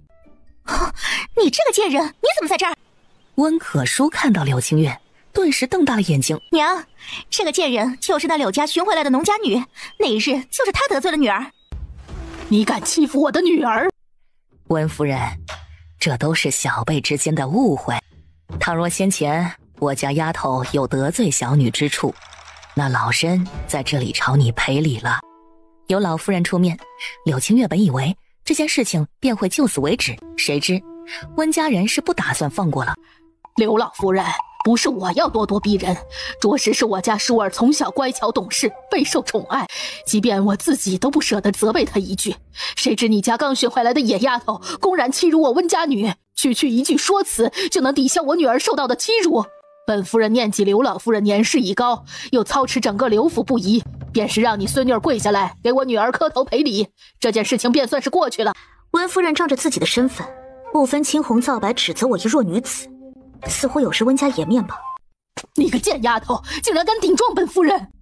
温夫人动怒了，声音都拔高了几分，而这声音立刻引来了周边人的注意。雪丫头，你怎么能这样跟温夫人说话呢？还不快给温夫人赔罪！温夫人大人有大量，你诚挚赔礼，定会饶了你的。柳清月冷眼瞥了一眼柳儿夫人，随后将目光看向周围人，扬声开口：温夫人不讲理，那就大家来评评理。我刘府受陛下恩惠，参加宫宴，刚刚行进于此处，温家夫人只听她女儿一句话，便要让我给其女儿赔罪。诸位，我与温小姐不过昨日赏春会有过一见，况且我不过是证明自己的才华，当众做了35首诗罢了，这都能被温小姐说成是欺负。那敢问温大人也是这样认为并且做事的吗？柳清月唯恐天下不乱，她直接把温大人也拖下水。想要让我出丑，那就别怪本小姐让整个温府出丑。温大人是礼部尚书，最是懂礼法的。原来是柳家贤侄啊！哎呀，都是误会。这宫宴，温大人端着架子，面露一丝随和，一出来既没有说谁对谁错，也没有说此事应当如何，只说了一句误会。温大人身为礼部尚书，倒是会和稀泥啊。温大小姐颠倒黑白污蔑于我，温夫人更是大庭广众之下要本小姐跪下赔礼。试问温大人，本小姐可以随意被人这般践踏吗？这件事情这么多人瞧着，要是不为自己讨回公道，那日后刘府只会更加艰难，谁都可以插上来欺负一脚。温大人，是我这侄女不懂事，就二叔不会说话，那便回去吧。随后他看向温大人，我柳清月是个粗鄙之人，只知道这世道非黑即白。今日在宫门口被人肆意欺辱，这事要是不给我一个交代，我定斗胆在圣上面前说道。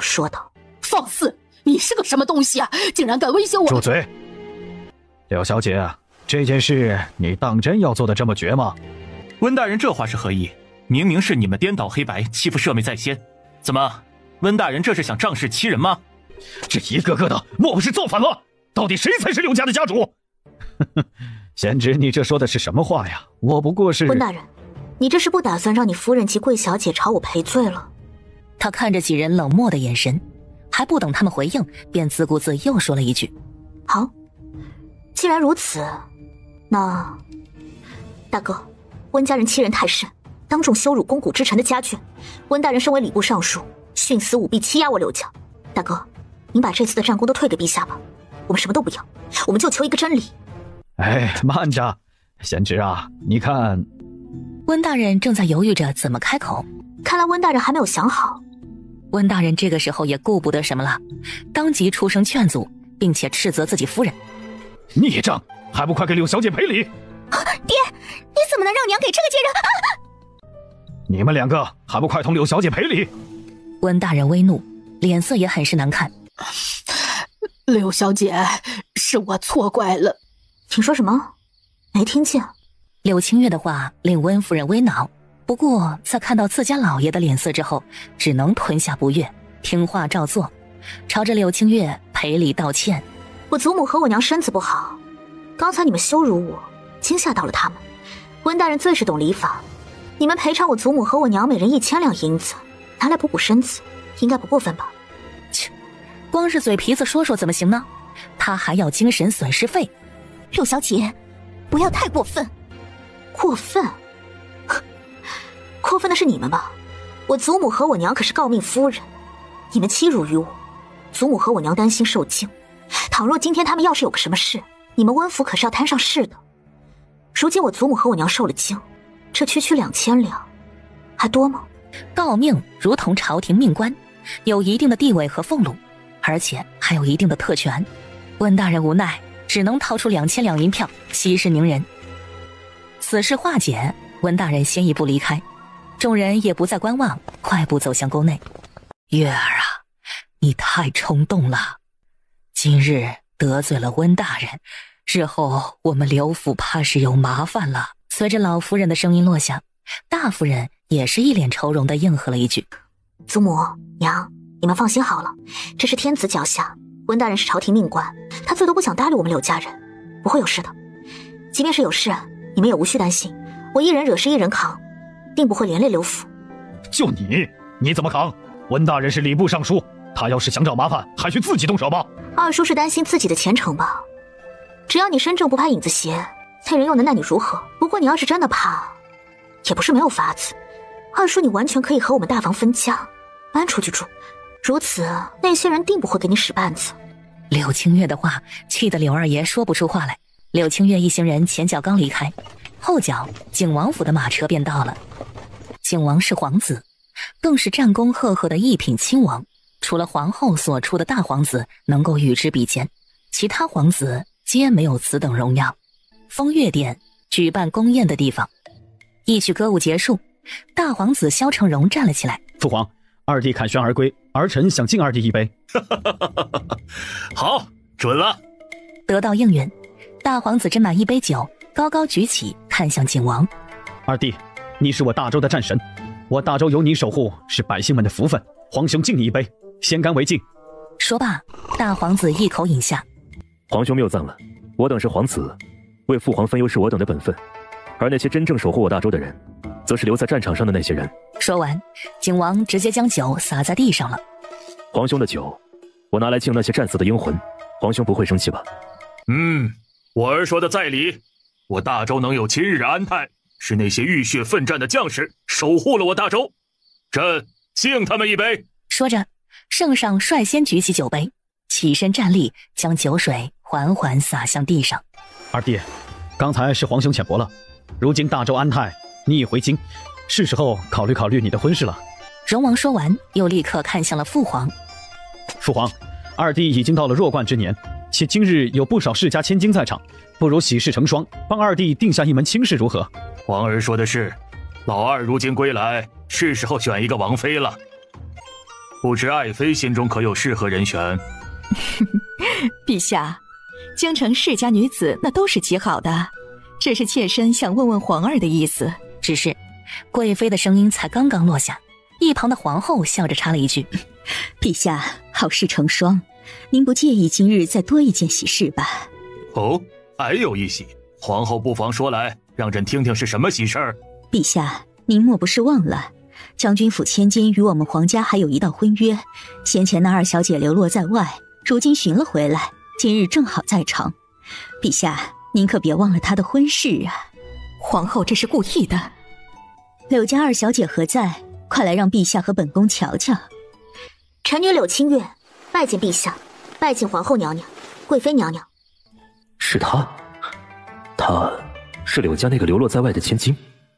孩子，你长得真像你父亲。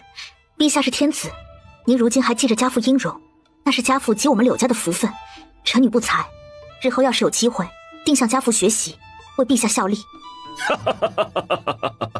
朕倒是不知柳将军居然生了一个这么有趣儿的女儿，果然是将门女子，有将门之风，朕甚感欣慰。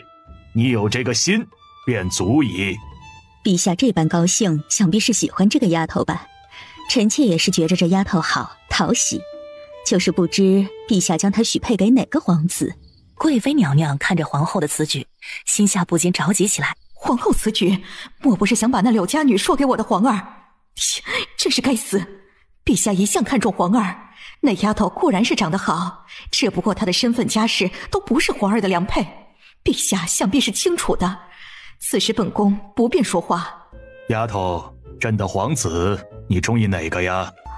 陛下，您这是要折煞臣女了。皇子身份尊贵，又岂是我一个小小臣女能够随意肖想的？求陛下收回成命，臣女福薄，承受不住这天大的恩宠啊！柳清月面上说的坦诚可怜，可实则心里将圣上给吐槽了个底朝天。这哪是什么恩宠啊，这分明是拉仇恨。果然自古帝王心，看似让我选，可我真敢选吗？且不说我本来就不喜欢包办婚姻，就是我真的选了，这陛下真的如面上那般随和？在这讲究门当户对的时代，选的是妻而不是夫，无论是哪一点他都不符合。要不是时机不够成熟，他是想退婚的。起来吧，瞧把你给吓的，朕不让你选了，快起来吧。陛下，这柳家千金端庄得体，内秀中外，兄长此次在景王麾下更是屡立战功，臣倒是觉得柳二小姐配景王殿下倒也是良配。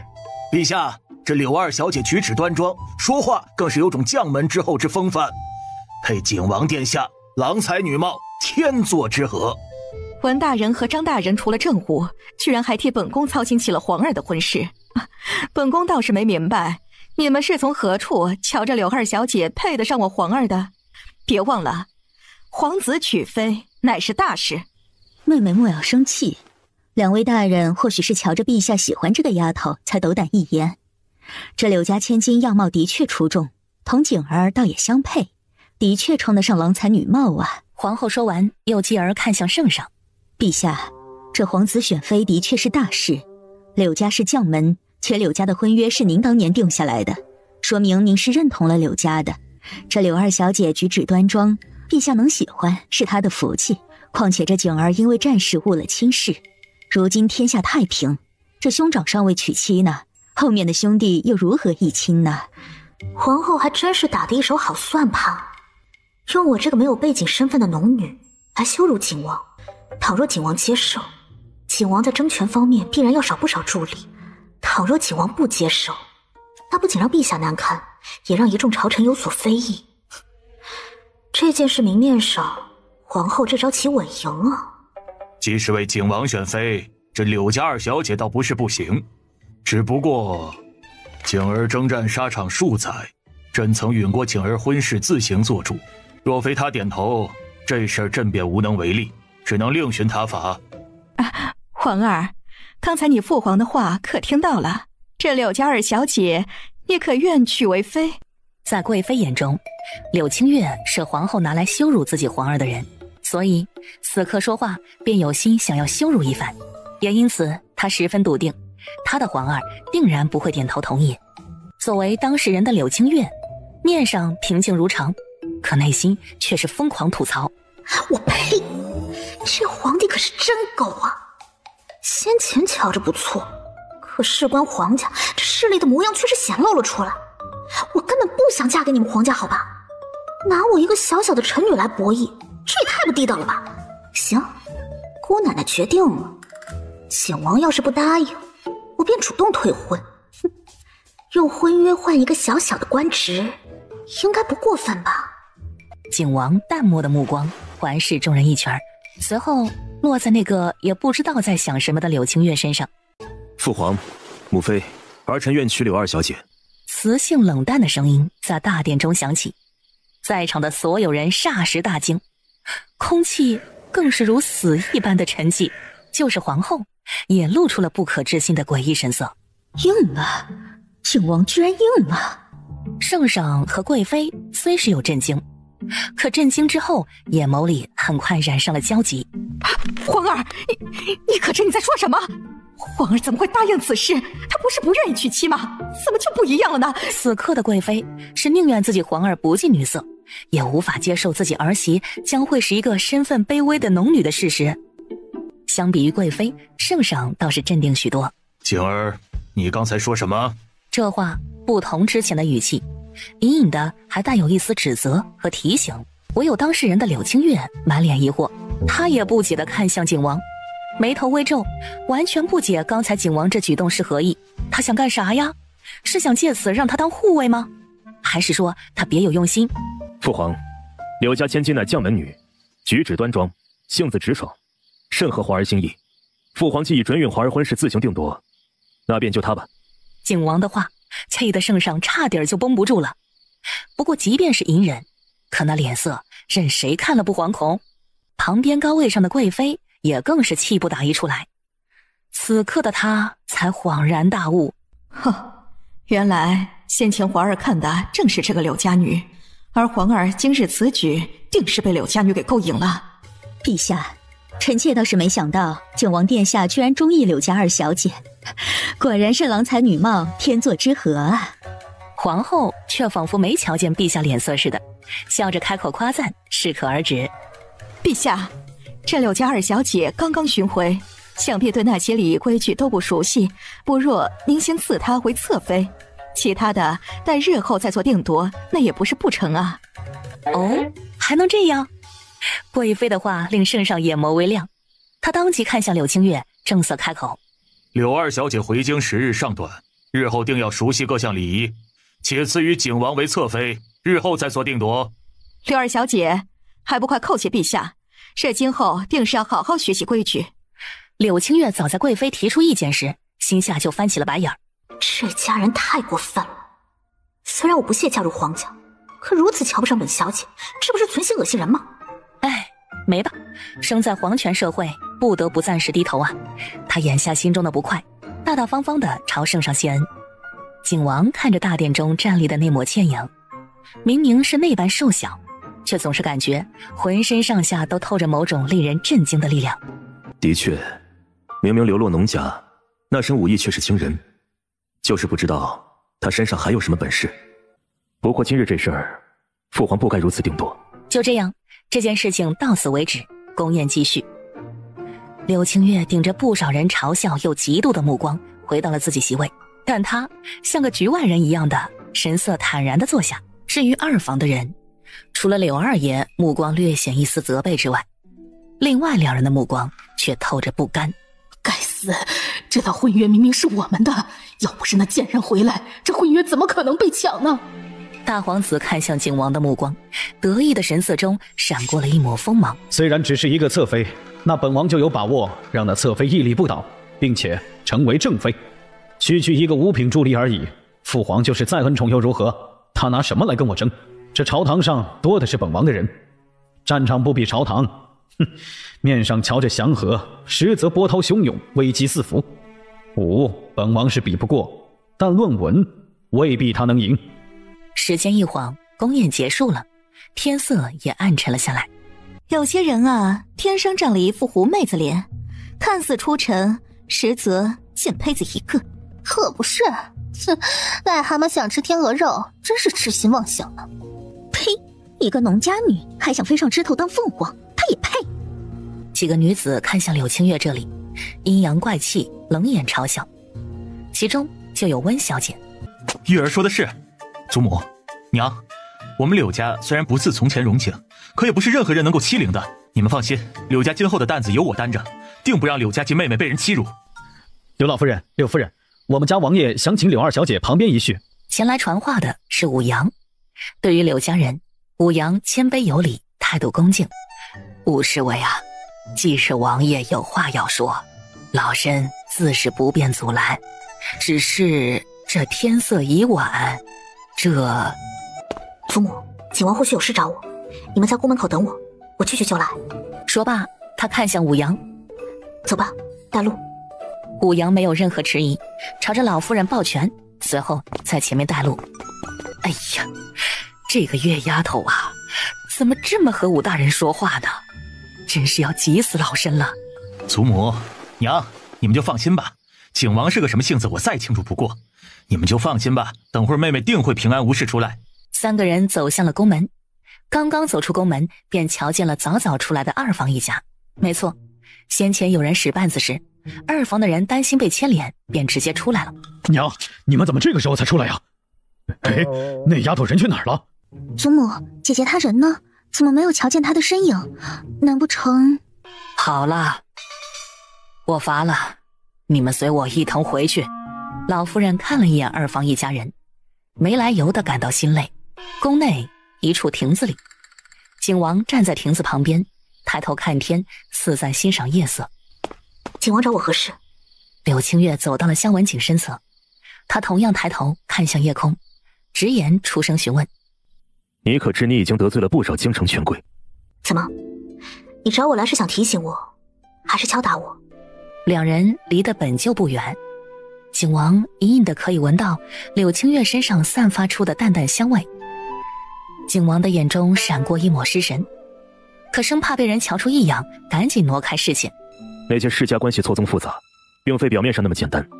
你初来京城，王爷，你找我来是要跟我说这些，那还是别浪费口舌了。本小姐不蠢，有的是把握。你师父是谁？若非这个缘由，这个丫头怎么敢在京城这般放肆，丝毫不惧怕那些个权贵？我师父是个道士，究竟是何身份，他不曾告诉于我，我也从未问过。当然，他知道师父的名字，不过这话他不能说，毕竟那个令牌的事情他还没弄清楚呢，免得招来不必要的麻烦。你的功夫是何招式？为何瞧着有些古怪？古怪？哪里古怪？我师父怎么教我，我就怎么学。我没听他说过有什么奇怪之处啊。这丫头有些狡猾，稍有不慎，还真容易被她给骗了。他收回视线，在柳清月身侧坐下，说道：有关赐婚一事，你没什么想说的？除了刚刚的试探，这才是他主要的目的。景王问我这话，莫不是能帮我退了这婚约？不知为何，柳清月脱口直接说出这话了，同时他也想瞧瞧这家伙究竟是何意。你就这么想跟本王解除婚约？不是你问我的想法吗？怎么？难道你刚才只是说说而已，并未想让我开口？退婚一事本王办不到，但可以让你成为正妃。这个丫头这么不想嫁给本王，那她想嫁给谁？嗨，王爷，别，就侧妃吧，我怕正妃之位我消受不起。他可是要干一番事业的人，贸然改皇命，圣上不责怪自己的皇儿，定然会将矛头指向自己，到时候他还怎么当官呢？不行不行，绝对不行，至少在他站稳脚跟之前，不能贸然改变圣上的主意。而柳清月的反应再一次刷新了萧文景对他浅淡的了解。王爷，小女子身份卑微，能够成为侧妃已然是陛下抬爱，即便是正妃，我想只要我足够优秀，陛下定不会委屈我。柳清月生怕萧文景去找陛下理论，便背着良心说出这话，他的言外之意便是要靠自己的本事坐上正妃之位。这丫头果然与那些千金不同，居然想通过自己的本事坐上正妃之位，如此本王倒是有些期待了。景王故作平静道：那本王拭目以待。王爷身上有药味，可是受了伤。柳清月能够清楚地感觉到，当自己声音落下时，某人的神色变得严肃了起来。王爷莫要误会，小女子不才，跟着师父学了一些医术。您是因为守护大周才受了伤，若是您信得过，我可以试上一试。他之所以帮他，那是因为尚且为止景王人还不错，又没有那些人的臭架子，帮助他也算是在帮助刘府。罗二小姐做事低调，想来这医术怕是造诣精深，如此那便有劳柳二小姐明日来一趟王府。正好，他也想瞧瞧他这个未来王妃的本事。柳青月大方点头，准备告辞离开。原本他还想问问这个家伙为何会求职娶她，不过现在看来没必要了。大家都是聪明人，有些事还是不要捅破的好。比起其他皇子，景王于他而言是最好的选择。查，本王想知道柳二小姐回京前的事，切勿让人察觉。那丫头本事过人，无论是胆识、聪慧还是性子，根本不像是在农家长大的女子。她那个师傅究竟是什么人？武阳听到吩咐，微微有些迟疑，随后领命离开。丫头，你可是出来了，景王他没有为难你吧？漆黑的夜晚，有人等着自己一起回家，这是柳青月从未感受到的温馨。这一刻，她只觉得她很幸福。娘，景王他人很好，说今后要是有人欺负我，就告诉他。柳青月故意隐瞒，为的就是让娘亲安心。轻松的笑容笼罩在狭小的马车中，在官道上逐渐远去。将军府，柳如烟的屋子。娘，我要那个贱人死！要不是他，九王妃的位置就会是我的。都是他抢了女儿的东西。娘，我好恨呐！我想让他死。燕儿乖，娘定不会让那贱人得意的。今日只不过是赐婚，婚期还早呢。娘定要让那个小贱人成为全京城的笑话，让他做不了这个景侧妃。二夫人说这话的时候，眼眸里闪过了一抹悔恨。10年前我就该弄死这个贱人的，没想到啊，都是人人唾弃的农家女了，却还是让她招来了皇后娘娘的喜欢。那张狐妹子脸，哼，我要毁了她。娘，你要怎么做？燕儿，你只管记得好好练习你的才艺就是。贵妃娘娘和陛下正是瞧不上那贱人的做态，这才许了她一个侧妃的位置。你同那个贱人不同，是要做正妃的。二夫人对自己女儿可是有着很大期待的，她也想通过自己女儿的婚事成为人上人。对于二房的阴谋，柳青月不知。此刻她正侧躺在床上，左手拿着飞云令，面前还放着当初从山匪窝里面拿出的那本账本，眼眸里全是思索。这账本明日倒是可以交给景王，让他查查这是怎么一回事。只是这令牌，那个罗山气质并非普通人，隐姓埋名靠近原主那个神秘的师傅，定然是为了这个令牌。所以这令牌究竟隐藏着什么秘密？我能不能询问景王？翌日，朝堂上，萧文景当着众朝臣的面，朝圣上禀报了一件大事。父皇，北凉率使团不日便会抵达京城。皇儿，这事儿你是从何处得知的？为何朕不曾听到？二弟，这就是你的不对了。这大梁使臣来我大周，此等大事你怎么敢隐瞒不报？你知不知道？父皇，儿臣也是昨夜才知道的。原本他们想要来，不过被儿臣否决了，只让他们准备好300万两的赔款。不曾想，那大梁使臣先斩后奏，带着公主和赔款踏入我大周。既是大梁赔款和亲，我大周岂有怠慢之理？温大人，这件事便由你来负责。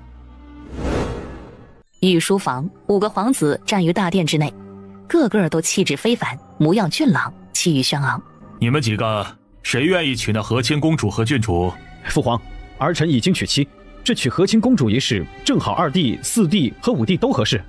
他和老三都已经成婚，有正妻了，自然是不能迎娶和亲公主的。于是圣上将目光看向了老4和老5，最后落在老2身上。老2，你可愿娶？父皇，儿臣不愿。那些人曾经是儿臣战场上的敌人，儿臣不杀了他们，已是最大的仁慈。圣上本来也只是想试一试，可谁曾想自家这老2的反应这般强烈。随后他看向老4、老5，那2个公主你们2个娶了，此事就这么定了。一句话便决定了4皇子和5皇子的婚姻大事。父皇，儿臣有要事禀告，还请父皇让几位皇兄皇弟都退下。皇兄，我们都是皇子，为父皇排忧解难，有什么事我们不能听？就是嘛，二皇兄，我们也想为父皇分忧。这朝中有什么事是我们几个不能听的？圣上虽是不解老2有何事向他禀报，可想到老2的性子，挥了挥手，让几人都出去了。4人走出御书房的时候，均是黑着脸。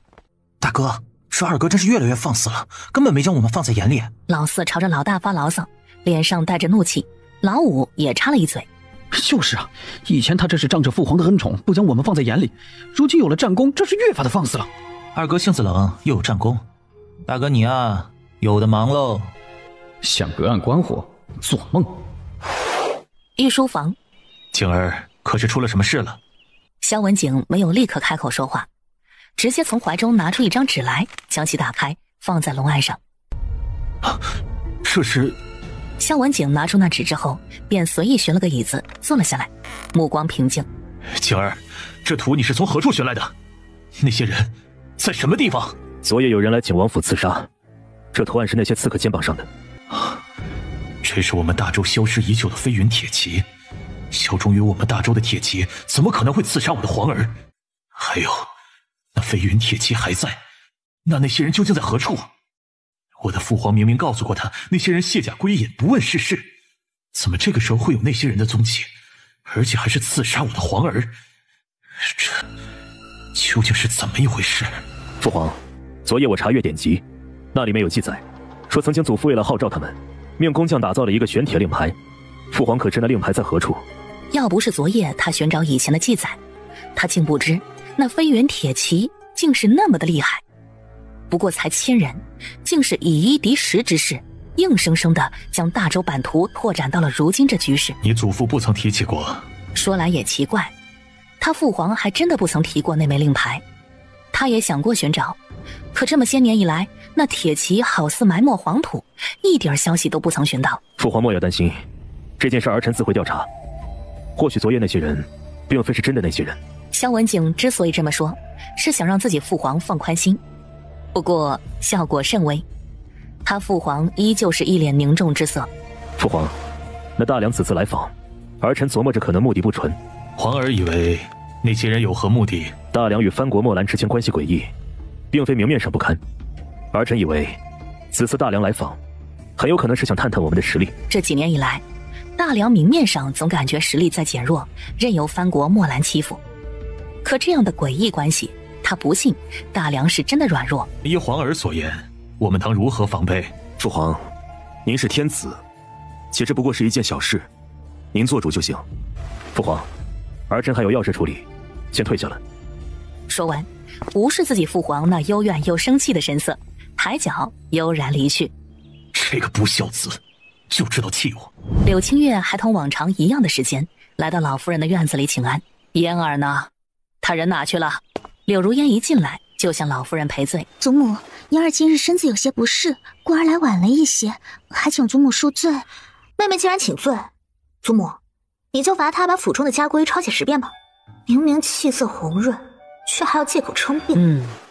月儿说的对，无规矩不成方圆。倘若你身子真的不适，你可以派个丫头提前过来说说即可，而不是像现在这样先斩后奏。祖母，二姐明明每日来的都晚，您不罚她，却又罚我，孙女儿不服。今日她原本是可以早些来的，可是一想到每日柳清月都是最后一个来，便多了个心思。娘，嫣儿除了生病，日日都来给您请安。她今日不过是身子有些不适，才来的有些晚了。况且月丫头每日都是最后一个来，您这样厚此薄彼，儿媳不服。我每日请安虽然是最后一个，可并未迟到。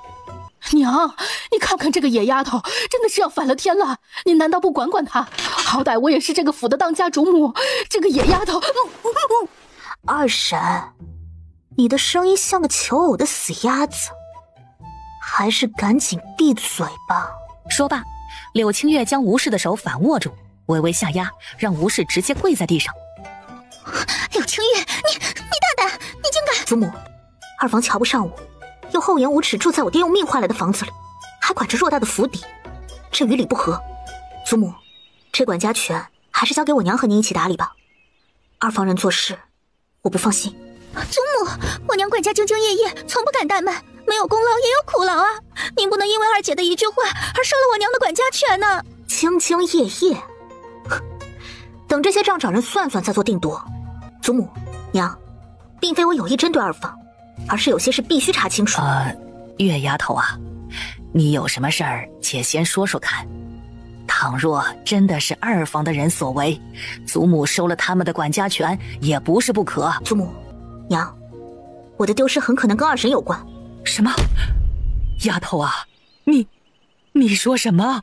玉儿，你这话是何意？你快说清楚，这件事究竟如何？让人查查当年的事，不就什么都知道了？那日我清楚记得，你娘有出现在那个寺庙呢。玉儿，你当真那日有瞧见你二婶？当真。孙女敢对天发誓。你先要给我娘亲身上泼脏水，即便是碰巧瞧见，那又能说明什么？娘，大嫂，这件事情我不管你们信还是不信，这都跟我一点关系都没有。你们是知道的，那日我带着嫣儿在那里祈福，怎么可能见过她呢？我丢失一事与你有没有关系？查一查当年在场的人以及府中的老人，不就什么都清楚了吗？柳清月的话令吴氏的眸光微紧。祖母娘，二婶嫌疑最大，如此更不能继续掌家，让二房失去管家权，这才是我的目的。其他的不过是混淆视听罢了。一个心不齐的家，容易出事。祖母娘，我的丢失很可能跟二婶有关。什么？丫头啊，你说什么？玉儿，你这话是何意？你快说清楚。而我除了要立规矩，还要清理门户。果然，柳清月的这番话让老夫人陷入了沉思。二婶啊，清者自清，浊者自浊。你要是没做，他就大大方方接受调查。我听说朝堂上的官员要是被人参奏，那也是要停职接受调查的。难不成二婶就不能？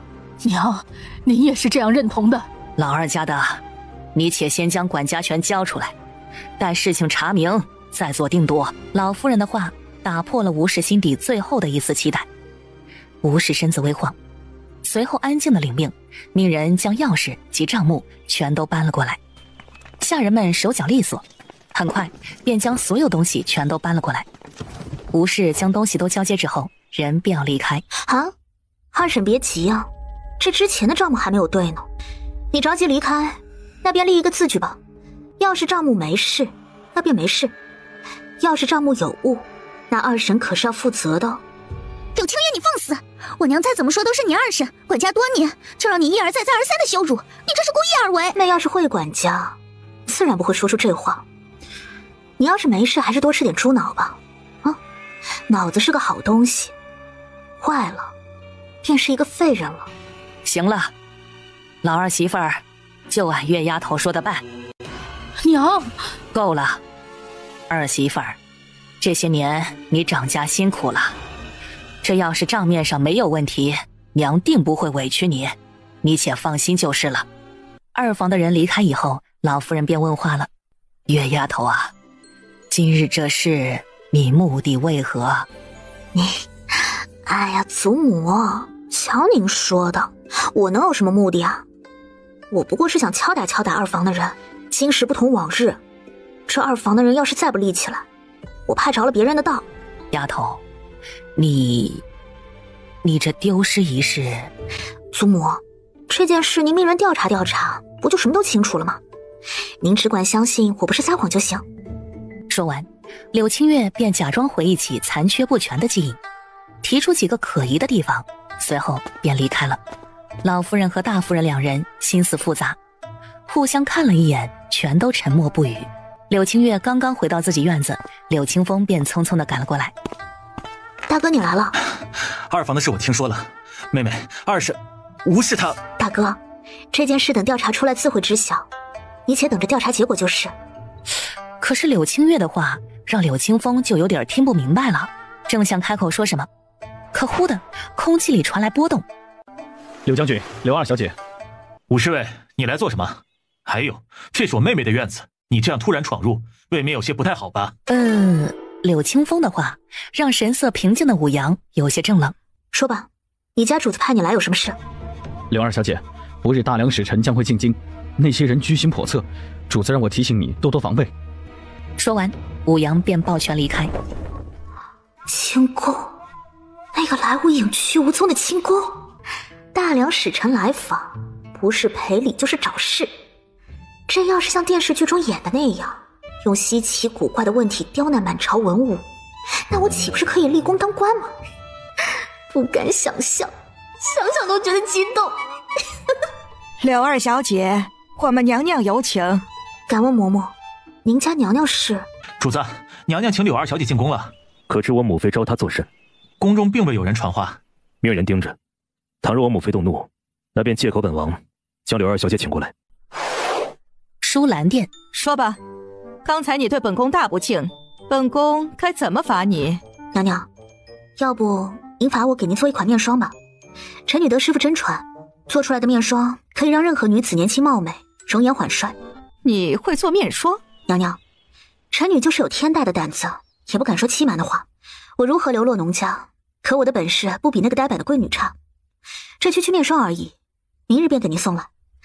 娘娘，我做的面霜不同您平日里用的，毕竟那东西啊，根本不能同我做的相提并论。今日近看贵妃您的皮肤似乎有些干啊，想必是昨夜没有休息好，即用那些脂粉所致。另外，臣女瞧着您的皮肤营养流失，导致细纹都出来了。看来这配方中定要多加当归和人参。贵妃被柳清月说得兴致勃勃，当即催促让柳清月赶紧回去准备，早些拿来用。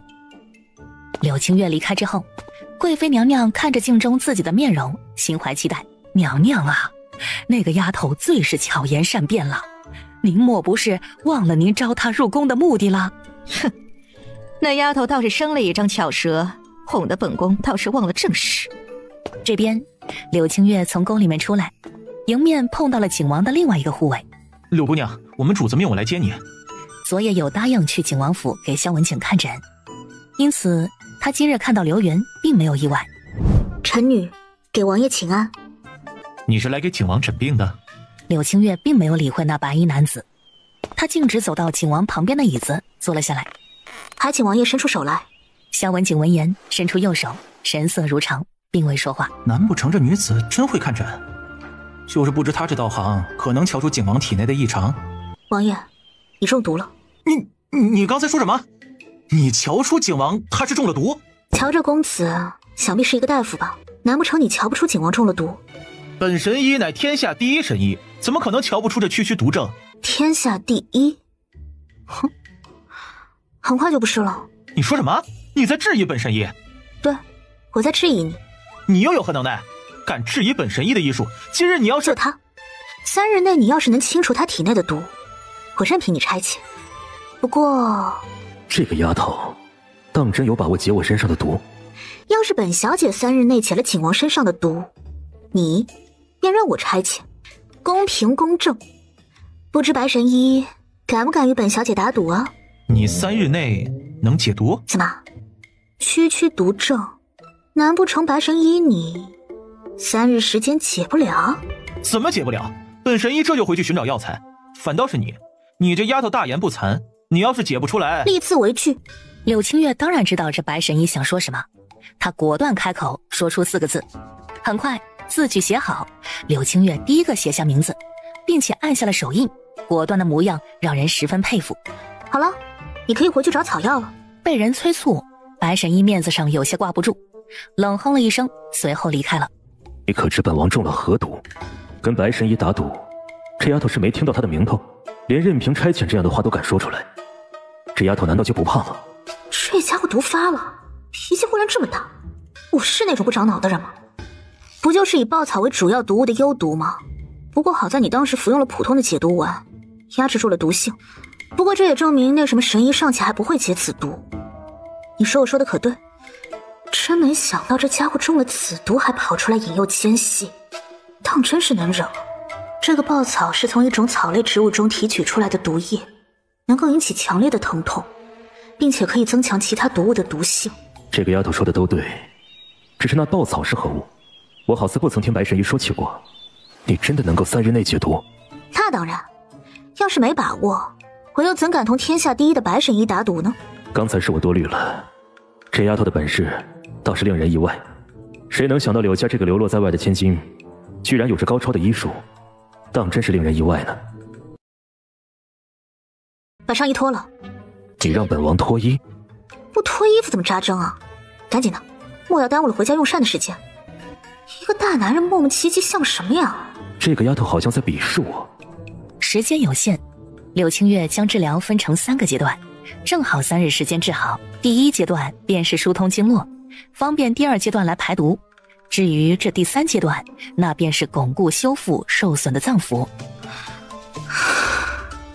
丫头这针法，怕是耗费了不少心力。哎呀，不必言谢，你给我1000两就行。1000两？你母妃想惩罚我，我便用2瓶美容霜抵消。这个银子你来付。日后但凡有好的东西，你孝敬我母妃，尽管来景王府拿银子。哼，景王果真是爽快。如此，那我便恭敬不如从命了。和聪明人说话就是爽快。景王这个人倒是不错，看在你的份上，我不计较你娘的事了。这个丫头身上有秘密。今日的诊疗结束，柳清月怀揣着1000两银票，高高兴兴地回到刘府。说吧，你这进宫面见贵妃娘娘，可有惹贵妃娘娘不高兴啊？